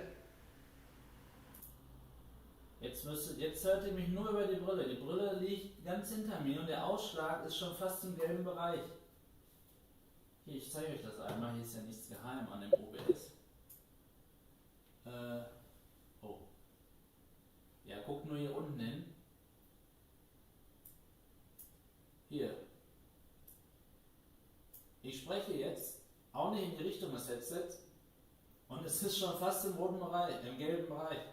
Das heißt, dass ich den Gain auf jeden Fall runterdrehen muss, ja? Ist ja dumm, ey. Dass sie es jetzt immer noch nicht geschafft haben, auszuliefern, diese Art Software, die das selber regelt, ja? Irgendein Windows-Update, was auch immer. Das wird meiner Meinung nach ein Laptop-Mikro sein, das haben die da verbaut, um genauso übernommenem Treiber sozusagen. Und ja, wenn man das aber direkt vor sich hat, das hat man ja beim Laptop nicht oder Computer, dann ist das natürlich viel zu laut. 30 bis 50% genau. Das mache ich jetzt mal mit euch. Wenn ich die Brille auf habe, aber damit ihr das auch seht, wie sich das anhört. Okay, sonst schreibt ihr dazu nichts, oder? Nee, Entschuldigung. Stellen wir das Mic um? Ja, habe ich. Mach mal Half-Life Alyx, dann sieht man, wie gut die Brille ist. Ja, mache ich. Ich habe keinen SDE wahrgenommen. Ja. Nein, man nimmt ihn nicht wahr. Man sagt nicht, was ist das denn? Aber wenn du weißt, was ein SDE ist, dann siehst du ihn. Aber nicht störend. Du weißt, dass er da ist. Aber es ist überhaupt nicht so wie bei allen Brillen vorher, dass du denkst, aber das ist auch bei der Quest 2 nicht mehr so. Also SDE auf gleichem Niveau, sage ich einfach, ja. Änder doch mal den IPD-Regler. Ja, okay. Habe ich gerade schon gemacht. Das IPD hat sich verändert. Auf jeden Fall. Ach nein.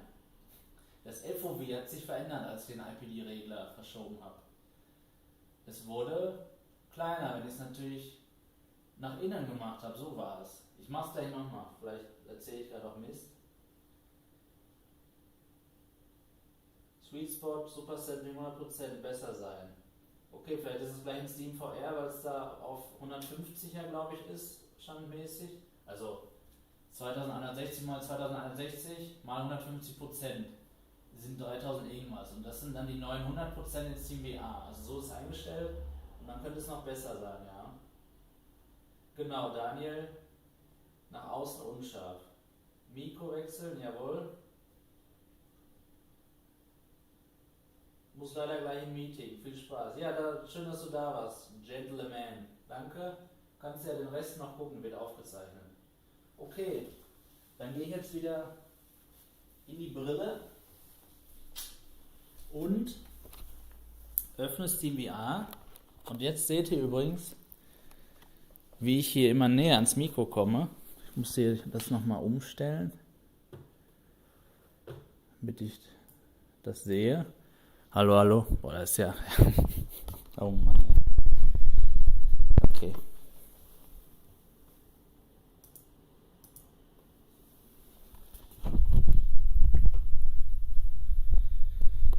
Ja, wie immer hier, ne? Einmal gedreht. Schon wieder ein Knoten. Dusch. Dusch. Tut mir leid, wenn ihr das gehört habt. Ja, es ist scharf. Ja, HP hat einfach einen Fehler gemacht, ne? Wenn die Quest noch nicht da wäre, dann würde man sagen, wow, aber jetzt war Oculus, waren die ersten. Ach Mann. Ich gönne es Oculus weniger wegen Facebook. Aber die haben es drauf. Ist einfach so. So. Ja, Entschuldigung, ich bin ja im roten Bereich. Ja, so hört sich das Mikro an, wenn ich es aufhab. Total schrecklich wahrscheinlich. Stelle ich jetzt direkt mal um. Ich wechsle den Desktop. Gehe hier in die Sound-Einstellung. Ich mache es nicht in OBS, weil ich will es ja global eingestellt haben. Aufnahme, Mikrofon.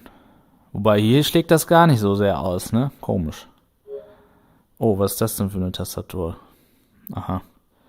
Will ich aber gar nichts hier eingeben. Aber kam zum richtigen Zeitpunkt. So, und jetzt müsst ihr mir irgendwie sagen, dafür brauche ich am besten mal einen Chat hier, wa? Habe ich hier einen Chat auf dem Rechner?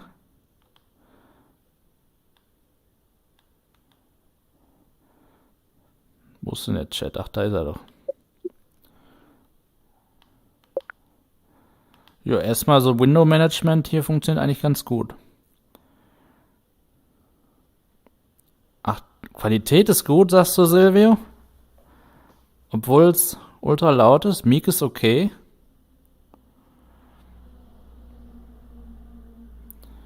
Okay, ich habe noch nichts umgestellt. Also ihr hört nicht mehr diese Pop-Sounds und so, es ist alles top, nur es ist zu laut. Also stelle ich es doch nur in OBS um, ja?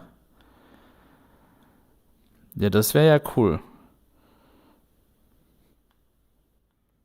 So, hallo, hallo, Test, Test, Test.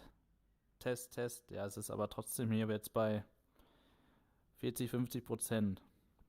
Ist das Mikrofon so gut? Ich habe leider durch die 4K-Auflösung keinen ultra-latent, wie sagt man, niedrige Latenz-Mode hier beim Livestream. Deswegen lese ich das jetzt ein bisschen später. Sagt mal bitte, ich warte mal. Ist das Mikrofon jetzt gut, nachdem ich es runtergestellt habe? Ich warte mal. Ist nicht laut. Ja, ich weiß jetzt leider nicht, ob das schon auf das Runterregeln. Jupp, okay. Ich glaube, Silvio meint das, was ich gefragt habe. Okay. Ist laut, aber gut. Okay, immer noch zu laut? Also scheinbar haben die softwaremäßig oder auch hardwaremäßig, weiß ich nicht, da auch was gemacht. Eben war besser. Meinst du besser oder lauter? Nein, Pancake. Ich denke nicht, dass man damit arbeiten kann. Also, es ist ja jetzt meine Ansicht. Ich habe lieber 3 Monitore um mich herum, die ich immer scharf sehe und halt viel snappiger mit der Maus und Tastatur damit umgehen kann, als in der Mitte scharf in einem VR-Headset, was irgendwann trotzdem nervt, auch wenn es bequem ist, man die Tastatur nicht sieht. Also nein, schon gar nicht beim Programmieren, würde ich sagen. So, Silvio, es hört sich nicht nach Übersteuern an, es war nur sehr laut, jetzt aber ein bisschen leise. Kannst ruhig auf 60 gehen. Ah ja, danke, jetzt weiß ich auch, dass du das meinst. Hallo, Test, Test, Test. Hallo, Test, Test, Test. Jetzt geht's ein bisschen in den gelben Bereich rein. Es müsste jetzt auf 60 circa sein. Bisschen zu leise. JCD, alles klar. Sollte dann jetzt besser kommen. Habe ich irgendwas vergessen vorzulesen? Denke nicht. Sonst schreibt nochmal, tut mir leid. Ich öffne jetzt SteamVR, Leute. Hier gehe ich wieder raus, abbrechen, abbrechen. Warum geht der denn immer wieder dann dahin? SteamVR starten. Hatte ich auch noch nicht gestartet hier auf dem Rechner. Wow, was ist das für ein Effekt? Ihr seht doch noch die Windows Mixed Reality Umgebung, ne? Warum ist das denn jetzt hinter mir? Die Home-Umgebung. Wow. Jetzt ruckelt es gerade ein bisschen. Ich mache mal die Augen zu. Kennt das manchmal, wenn so das Bild flackert hin und her und auch starr ist, wenn ihr das Headset bewegt? Immer noch Augen zu.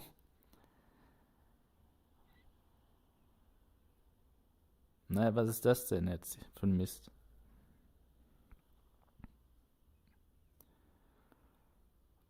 Also, als Neuling ist das jetzt doof.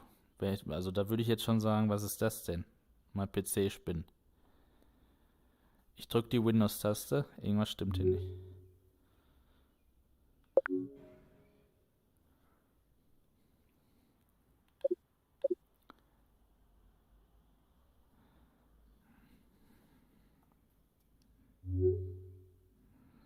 Ich weiß gerade nicht so richtig, wie ich mich hier orientieren kann. Jetzt habe ich zweimal den Desktop auf, dummerweise. Jetzt kann ich den aber auch nicht mehr ändern. Ich glaube, ich muss mal das Headset kurz absetzen.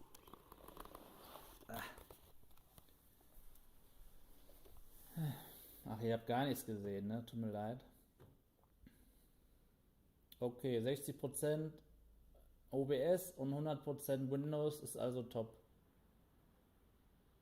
75 It's a Secret, sagst du, ist noch besser. Ich lasse das jetzt erstmal so, weil ich gerne mal ins Team VR jetzt kommen möchte. Sehe nicht, was du siehst. Ja, sorry. Der will Aktualisierung machen. Ach so. Hat er aber nicht gemacht, ne? Ich beende nochmal Steam VR oder Steam generell.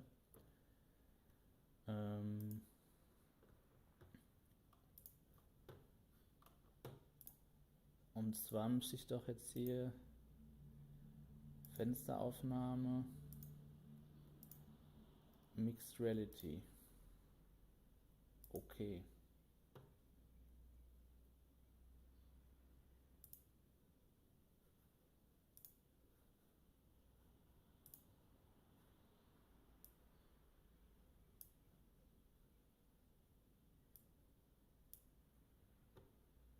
So müsste es jetzt wieder gut sein, ne? Ich glaube, ich kann mal das iPhone-Bild auch ein bisschen kleiner machen.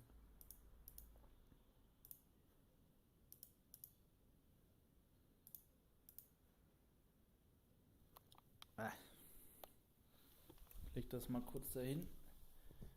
Ja, so ist das allein im Livestream. Bisschen schwierig. Vor allem, wenn man nicht am Schreibtisch ist oder so.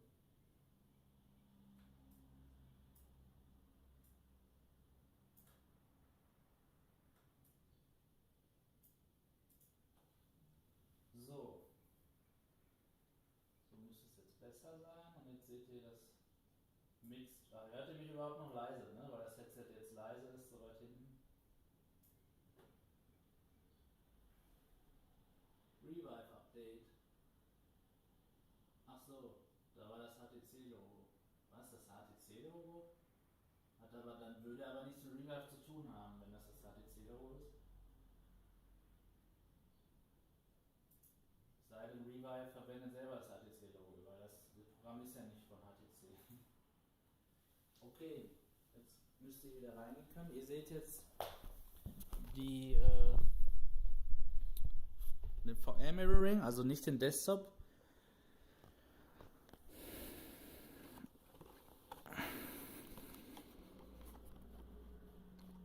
So, einmal das Kabel wieder hintern drücken.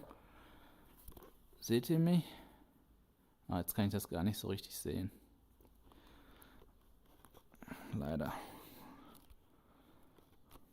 Ja, hier braucht man echt 3-4 Monitore, um so einen Livestream richtig abbilden zu können. Das ist jetzt schwierig.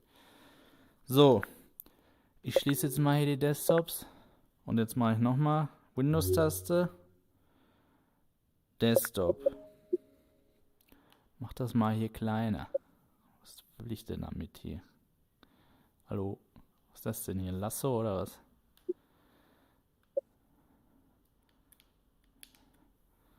So, ja, so ist gut.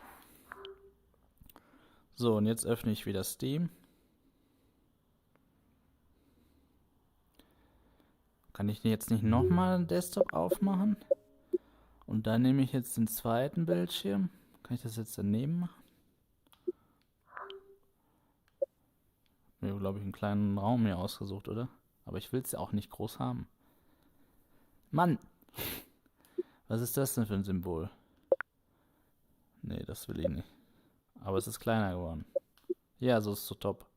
Und jetzt wechsle ich hier hin, was mir nichts bringt. Ich wollte eigentlich den Chat sehen, aber dann seht ihr das nicht mehr, wenn das überlagert wird. Egal, egal, egal. Zum Fortsetzen auswählen, ja. Steam VR. Starten. So. Start. Ach so, das wird mir jetzt immer angezeigt hier, der Desktop. Das ist ja cool. Coole Windows Mixed Reality Funktion. Jetzt ruckelt es wieder. Was ist denn hier los? Jetzt setze ich das Headset mal ab und lese mal, was da steht. Also so wie ihr das seht, sehe ich das auch in der Brille. So ruckelig.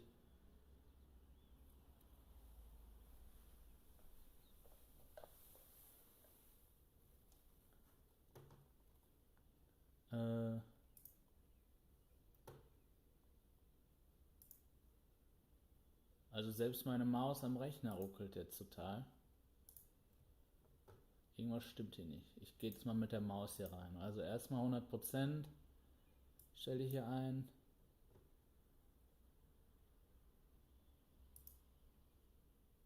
So, den Startort will ich gar nicht. Das nervt mich nämlich. Das ist okay. Dashboard. Ja, ja. Jawohl. Controller, aber auch noch nichts. So, hoch.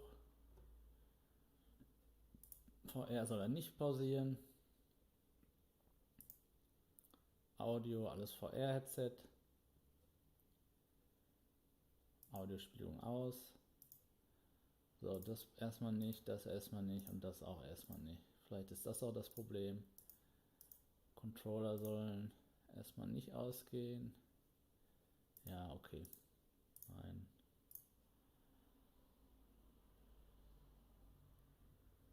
Okay. Dann beende ich Steam VR jetzt nochmal. Ohne die ganzen Zusatzprogramme. Dein Rechner geht, glaube ich, hart in die Knie. Der Stream leckt dann auch. Kamera etc. Ja, aber... Ach, auch die Kamera sogar. Tja, woran liegt das?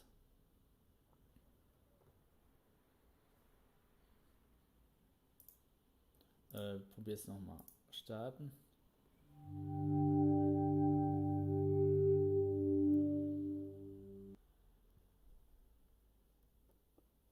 Jetzt läuft's besser. Ich glaube, das lag am Zusatzprogramm. Okay, jetzt gehe ich wieder rein. Das lag irgendwie am Zusatzprogramm. Ich glaube nicht am Rechner. Aber das sehe ich jetzt. Aber die Vorschau ist jetzt erstmal flüssig. Nicht 90 FPS natürlich, aber so ist das mit der Vorschau. Das liegt an der Vorschau. Ja, das ist scharf hier, ja. Also dieses Dashboard, das sieht top aus. Also noch mal eine Stufe drauf auf Quest 2, definitiv. Mega gut. Boah, ich muss erstmal das Fenster hier wegmachen. Wie geht das? Warte, ich gehe mal in Windows. Geht das? Home. Wie komme ich jetzt wieder in die andere Anwendung? Wie komme ich jetzt wieder, wenn ich jetzt einmal im Windows Home war? Vielleicht die andere Windows-Taste? Ne. Hier kann ich übrigens die Bodenanpassung machen, sehe ich gerade. Das mache ich mal eben. Boah, das ist super scharf, wenn dieser Übergang ist. So, ich lege das jetzt auf den Boden. Ah, ja, alles klar. Danke für den Tipp von vorhin. Genau, jetzt verschwindet der. Da muss man erstmal drauf kommen.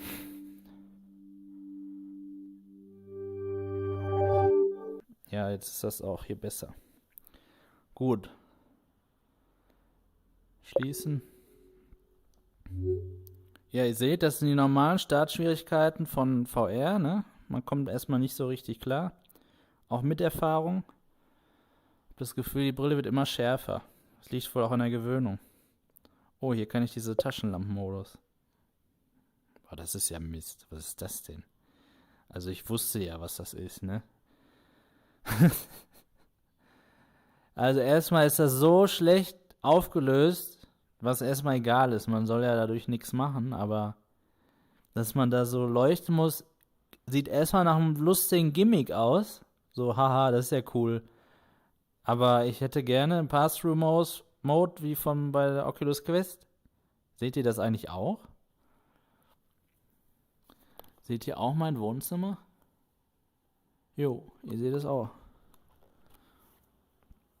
Ich könnte ja jetzt auf dem Laptop hier scheinen und dann zeigen und dann sehe ich den Chat aber trotzdem nicht. Ja, witzig, okay. Aber besser als nix, sage ich einfach mal.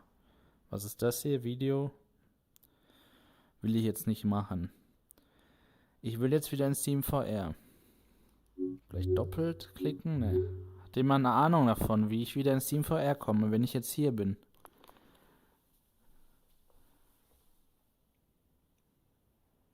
Oh, YouTube empfängt nicht genügend Videodaten, sehe ich gerade.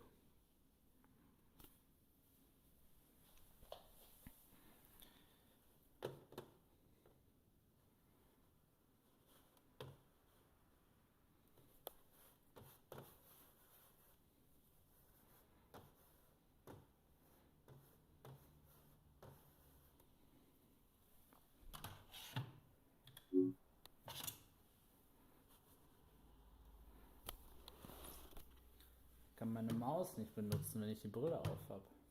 Ich glaube, da muss man so eine Tastenkombination drücken, ne?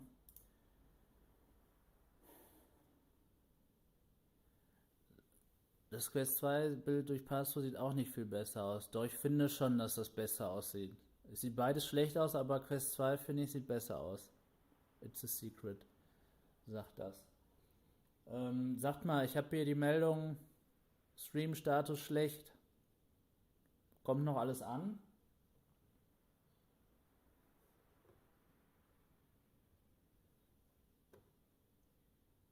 Vielleicht stelle ich ein bisschen die... Ach, kann ich nicht.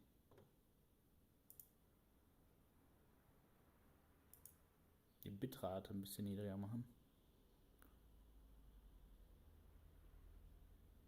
Ja, woran das liegt, Daniel Silberhoff, weiß ich auch nicht. Windows Y, genau, das ist die Kombination, hast du recht. Danke.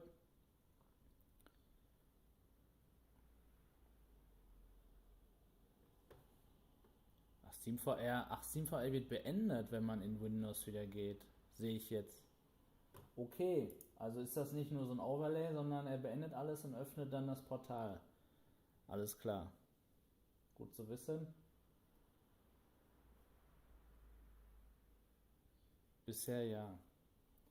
Gut, dann gehe ich mal wieder, dann gehe ich jetzt rein. Alles bestens. Danke, Silvio, weil steht immer noch Stream-Status schlecht. Sagt bitte Bescheid, wenn irgendwas ruckelt oder nicht genug Bilder kommen oder es puffert. Aber ich denke mal, durch die normale Latenz, die eingestellt ist, puffert der 20, 30 Sekunden und dann wird das gerade noch gehen. Ich habe im Moment eine Gigabit-Leitung hier bei Unity Media. Oder Vodafone jetzt. Aber der Upload spinnt seit einer Woche. Da habe ich dann abends immer nur noch 1 Mbit Upload statt 50. Ich hoffe, dass das heute Abend nicht so ist. Sonst fällt der Stream, glaube ich, flach. So. Okay, jetzt wissen wir, Steam VR wird beendet, wenn man hier wieder reingeht. Das muss man erstmal wissen. Ist ja bei Oculus nicht so, ne? Das ist dann nur so ein Overlay. Okay. Das heißt, hier drücke ich wieder auf Starten. Also dieser Effekt ist echt cool, wenn sich was öffnet. Vielleicht nervt der auch irgendwann. Oh, jetzt höre ich hier aber... Jetzt höre ich hier einen Knarzen. Oh nein. Ist das Kabel? Ach, ist nur das Kabel. Okay, ich dachte schon.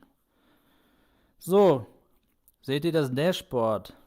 Wow, das sieht super scharf aus. Und jetzt öffne ich direkt mal hier Windows Mixed Reality.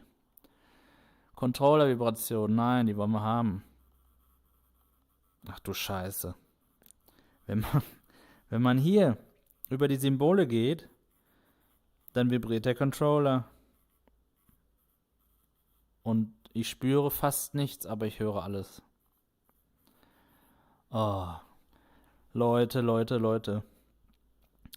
Was ist VR? VR soll jemand in eine neue Realität bringen. Und wie geht das? Indem alle Sinne so viel wie möglich angesprochen werden dabei. Und wie geht das?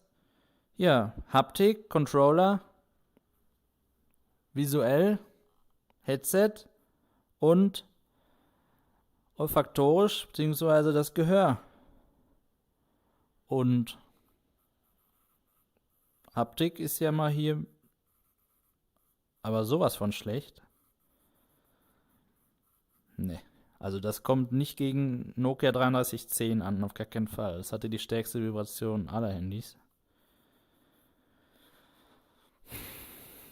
Also das ist ja echt...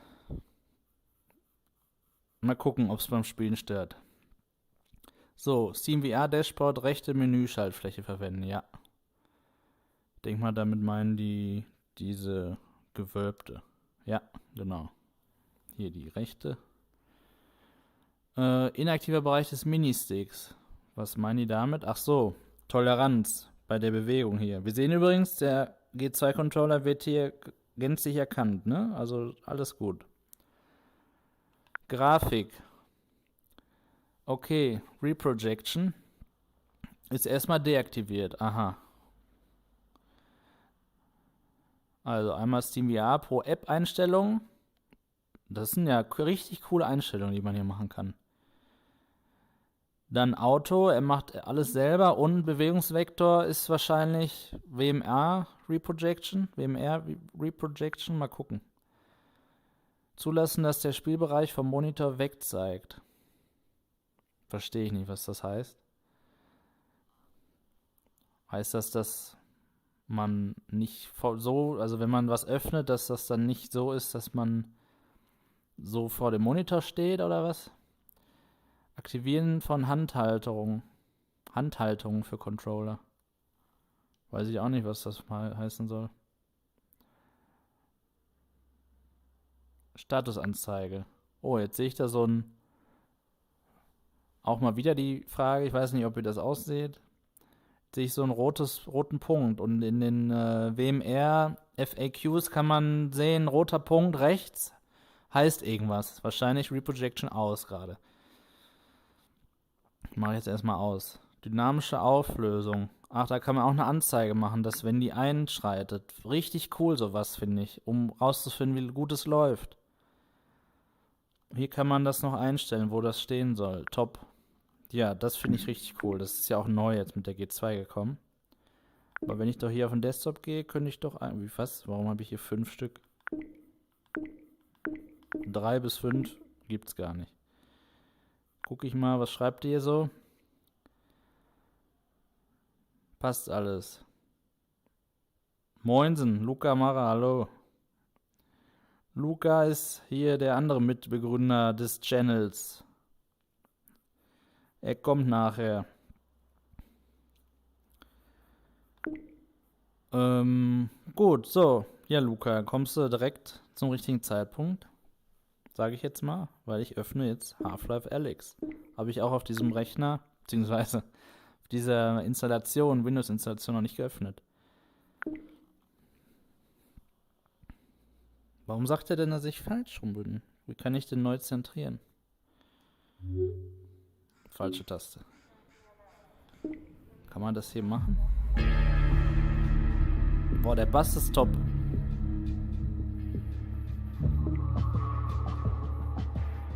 Nee.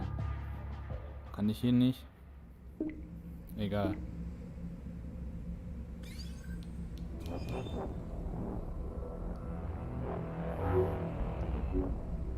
Achso, das ist quasi das Overlay, ne? Wenn ich dann aber auf Home gehe, schließt er alles. Ja, begriffen.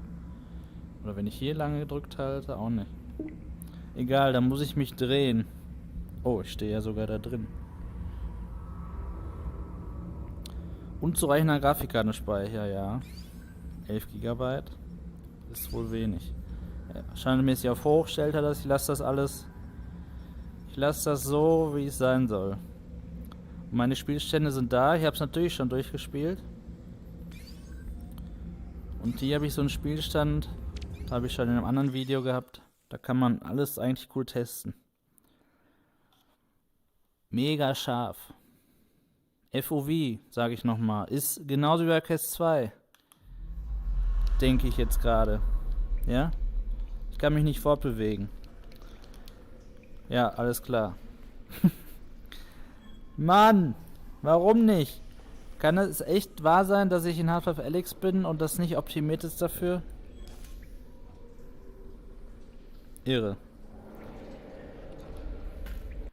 Controller-Konfiguration. HP Motion Controller. Das ist doch eingestellt.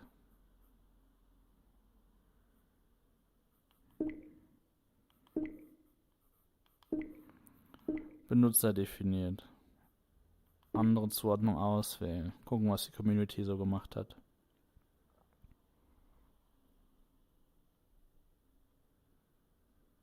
Hier ist was von Microsoft. Aha.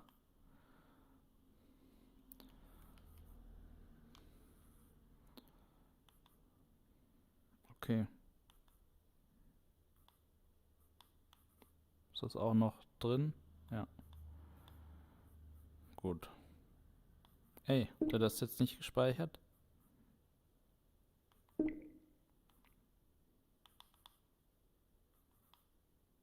Oder kann ich einfach sagen Oculus Touch?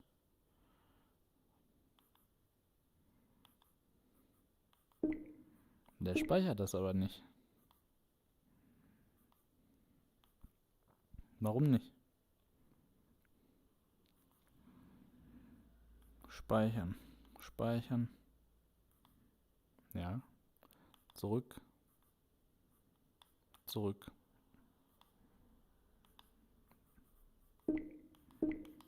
Warum bleibt er immer auf Standard? Jetzt kann ich gar nichts mehr machen. Hat es vielleicht jetzt funktioniert? Nein, es geht nicht. Ach, das ist doch Käse, so eine Erfahrung. Ist der aus hier? Oder was? Mein linker Controller geht nicht. Seht ihr das?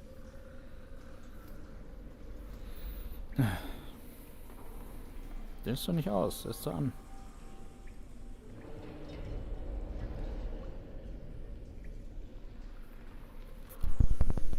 An, ausmachen. Und wieder an. Und jetzt ist die Hand wieder da. Was war das denn? Ah, jetzt kann ich auch gehen. Ging das vielleicht deswegen nicht? Oh Mann, ey. Ja, ich würde dabei schon sagen, die Bodenhöhe ist aber, glaube ich, trotzdem noch nicht richtig. Egal. Also, wie sieht das Spiel aus? Das wollt ihr alle wissen und ich auch. Tja. Ich würde sagen, das Spiel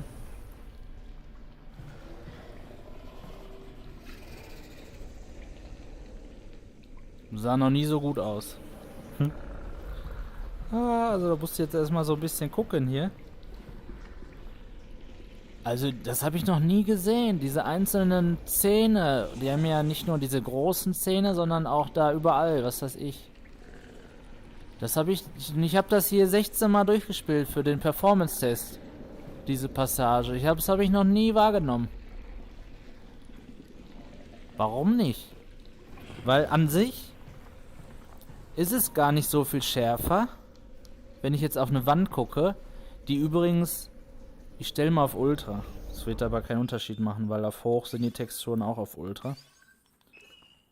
So, was ist da alles? Hier seht ihr das. Alles auf Ultra, DirectX 3D 11, ja. Fortsetzen. So, und dennoch, total unscharf die Texturen. Hat gar nichts mit der Brille zu tun, die Texturen. Controller vibriert übrigens, wenn ich hier vorhaue. Kann ich mich gar nicht dran erinnern, dass das so war. Ja, also die Vibration ist total Käse, aber ich finde es jetzt gar nicht so schlimm, muss ich sagen. Wenn man sie natürlich mit den Index-Controllern vergleicht oder Oculus Touch, sind sie schlechter, keine Frage, aber sie sind gut. Alles ist okay. So, nochmal. Texturen seht ihr so, wie ich sie sehe, nämlich unscharf. Ist so. Hat aber wohl mit der VR-Performance was zu tun, damit das gut läuft, denn das Spiel läuft super. So, aber wenn ich durch die Gitter gucke, kann ich da rausgucken. Das ist die Zitadelle, glaube ich, oder die Quarantänezone. Oh, guck mal, man kann hier ja durchfassen. Wenn ich hier runter gucke, an die Wände, wenn ich mir... Und die Trigger? Ach, die Grip-Button, das fühlt sich dann irgendwie doch cool an. Dass die so griffig sind. Wenn ich hier drauf gucke, mega scharf. Aber auch bei der Quest. Also jetzt erstmal, was das angeht, noch keinen wirklichen Unterschied. Aber wenn ich auf entfernte Objekte, die detailliert sind, gucke, dann habe ich eben diese Kompression nicht, die ich sowohl beim V23 Update habe, bei der Quest 2, mit Oculus Link, als auch Virtual Desktop. Es ist alles mega scharf und PC VR ist nun mal das Beste. Und wenn wir jetzt Medal of Honor uns angucken, wo 9700K empfohlen wird, ohne 2080, glaube ich, ne? Dann werden wir, glaube ich, da richtig sehen, wie cool das mit der Brille aussieht. Also, Hammer.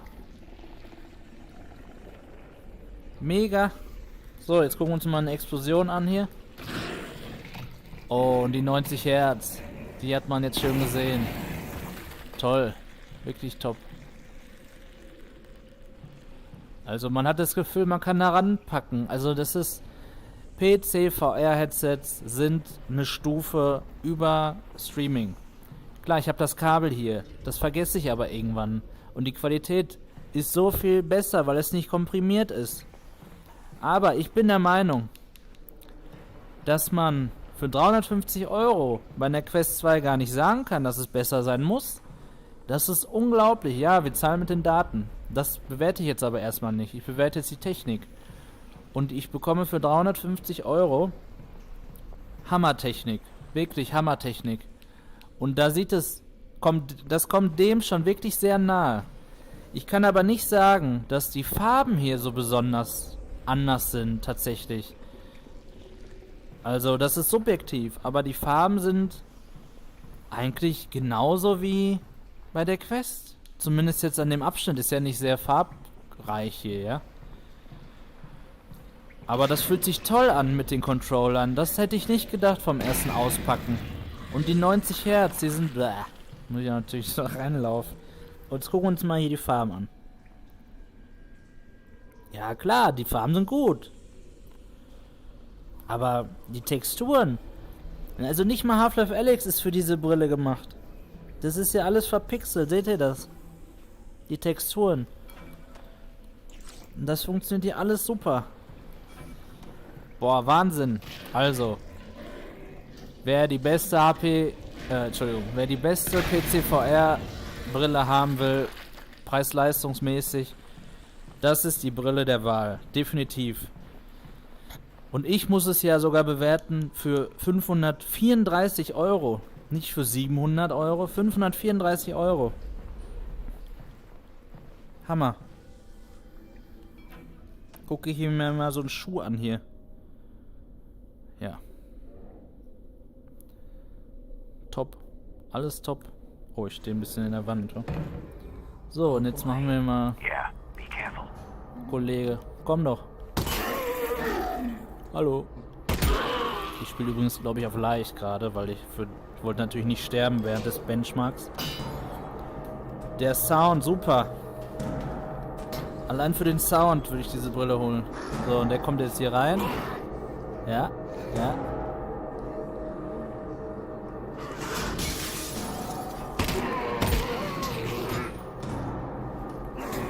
Hallo. Also, die Controller fühlen sich gut an. Überhaupt kann ich nichts Negatives jetzt sagen. Ja, die Vibration nervt, wenn man sie einfach nur so hört. Aber während des Spielens und vor allem, wenn man ja eh nichts von außen hört, irre. Der Ton ist super, die Schärfe. Das Spiel ist aber nicht gemacht für die Schärfe. Die Texturen sind alle zermatscht. Und wenn ich jetzt da hinten hingucke, so weit weg, ich sehe alles scharf. Ich kann alles erkennen da hinten. Und das macht nämlich den Unterschied bei der HP Reverb G2 aus zu anderen Brillen. Hier sehe ich auch scharf bei anderen Brillen. Aber eben nicht in der Ferne, durch die hohe Auflösung. Irre. So, und jetzt schieße ich da auf dieses grüne Ding und jetzt explodiert der. Boah, das sah echt mega aus. Dann mache ich die Dinger hier weg. Oh. Boah, das war jetzt witzig, dass ja die Headcrab drauf lag. Können wir mal... Ey, das ist so viel ekliger in dieser Brille. Also, ich finde nicht... Ich ziehe jetzt mal so ein erstes Fazit. Und dann machen wir auch, glaube ich, Schluss für den Stream und machen heute Abend weiter. Wo muss ich drücken? Hier. So, Leute. Mein erstes Fazit nach jetzt knapp... So, wir haben jetzt 1:30. Seit 3 Stunden habe ich die Brille jetzt. Wann habe ich sie aufgesetzt? Vor 1-2 Stunden.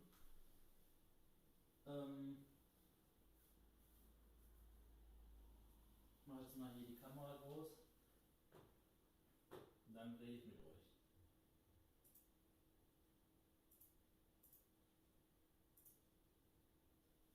So.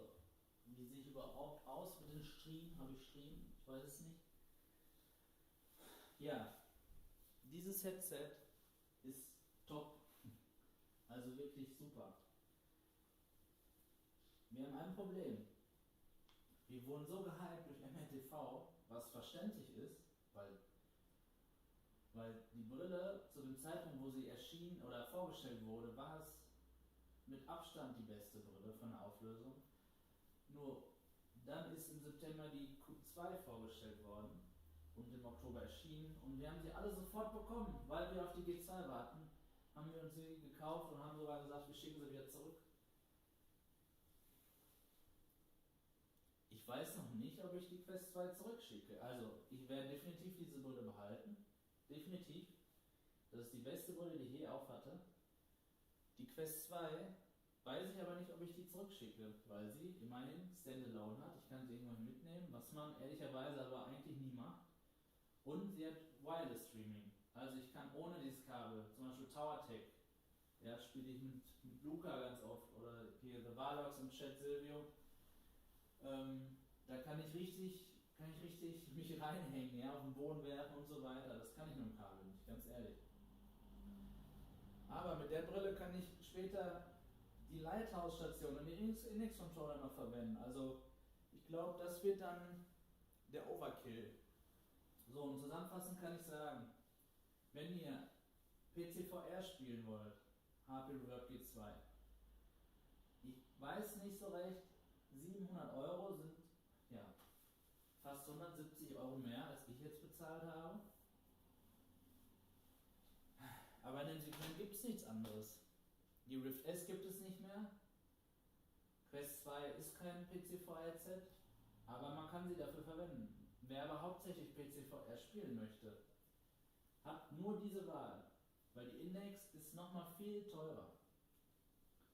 Und die Quest 2, ja, der Trend geht zur Zweitbrille, also ich kann auch nur die Quest 2 empfehlen.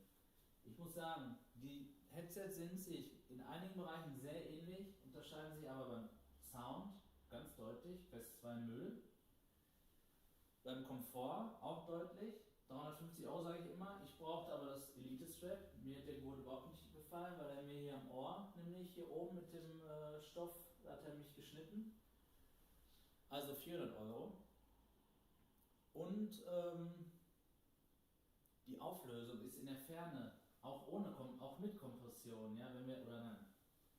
Ich kann ja das mit der Kompression jetzt nicht so richtig vergleichen miteinander, aber wenn ich Standalone-Spiele spiele und in die Ferne gucke, das ist nicht so wie bei der G2. Also, die G2 ist die beste PC-VR-Brille, wenn es um die Auflösung geht. Für mich das beste Gesamtpaket, auch ohne die Lighthouse-Station. Das erste Tracking, es ist manchmal weggeglitscht, aber jetzt während des Spielens hat es mich nicht gestört. Also ich kann nur sagen, wenn ihr darauf wartet, auch jetzt gerade von Bestware, freut euch drauf, es ist echt mega das Teil. Ich war erst, also vom Auspacken war ich sehr erfreut, vom Anschließen auch, dass es nicht knarzt, aber immer noch nicht, alles in Ordnung ist, der Clip nicht kaputt ist.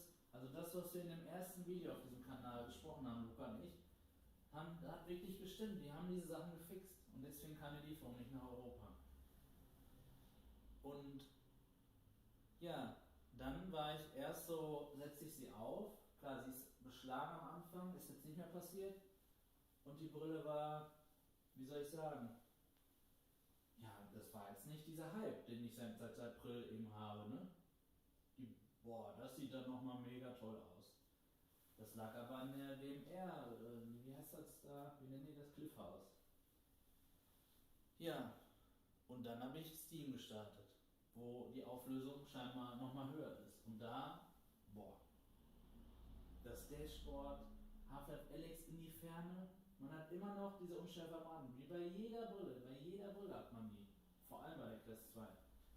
Aber die Schärfe in die Ferne, kombiniert mit allem, die Farben sind gut, der Sound, die Controller sind auch gut, das dachte ich auch erst nicht. Das Vibrieren war doch in Ordnung. Ich denke aber nicht, dass sie das verändert haben, das ist leicht. Also, da war ich jetzt echt überrascht. Also, nochmal, abschließend, richtig tolles Gerät. Irre. King of Clarity sagt man. Quest 2, auch richtig tolles Gerät. Aber kommt nicht daran. Nein, kommt es nicht. FOV ähnlich, messen wir später heute Abend. Ja, nur die Quest 2 kann eben beides, ne? Das ist so das Problem. Link ist richtig gut geworden. Oh, ich muss mal eben an die Tür, entschuldigt. Da kommen nämlich meine Verlängerungskabel, das testen wir auch. Hallo? Können Sie es unten hinlegen? Können Sie es unten hinlegen?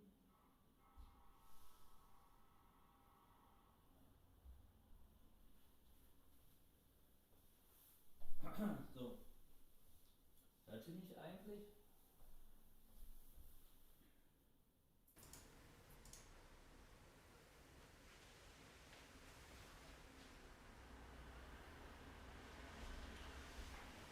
Tut mir leid, dass ihr mich nicht gehört habt. Das war doof.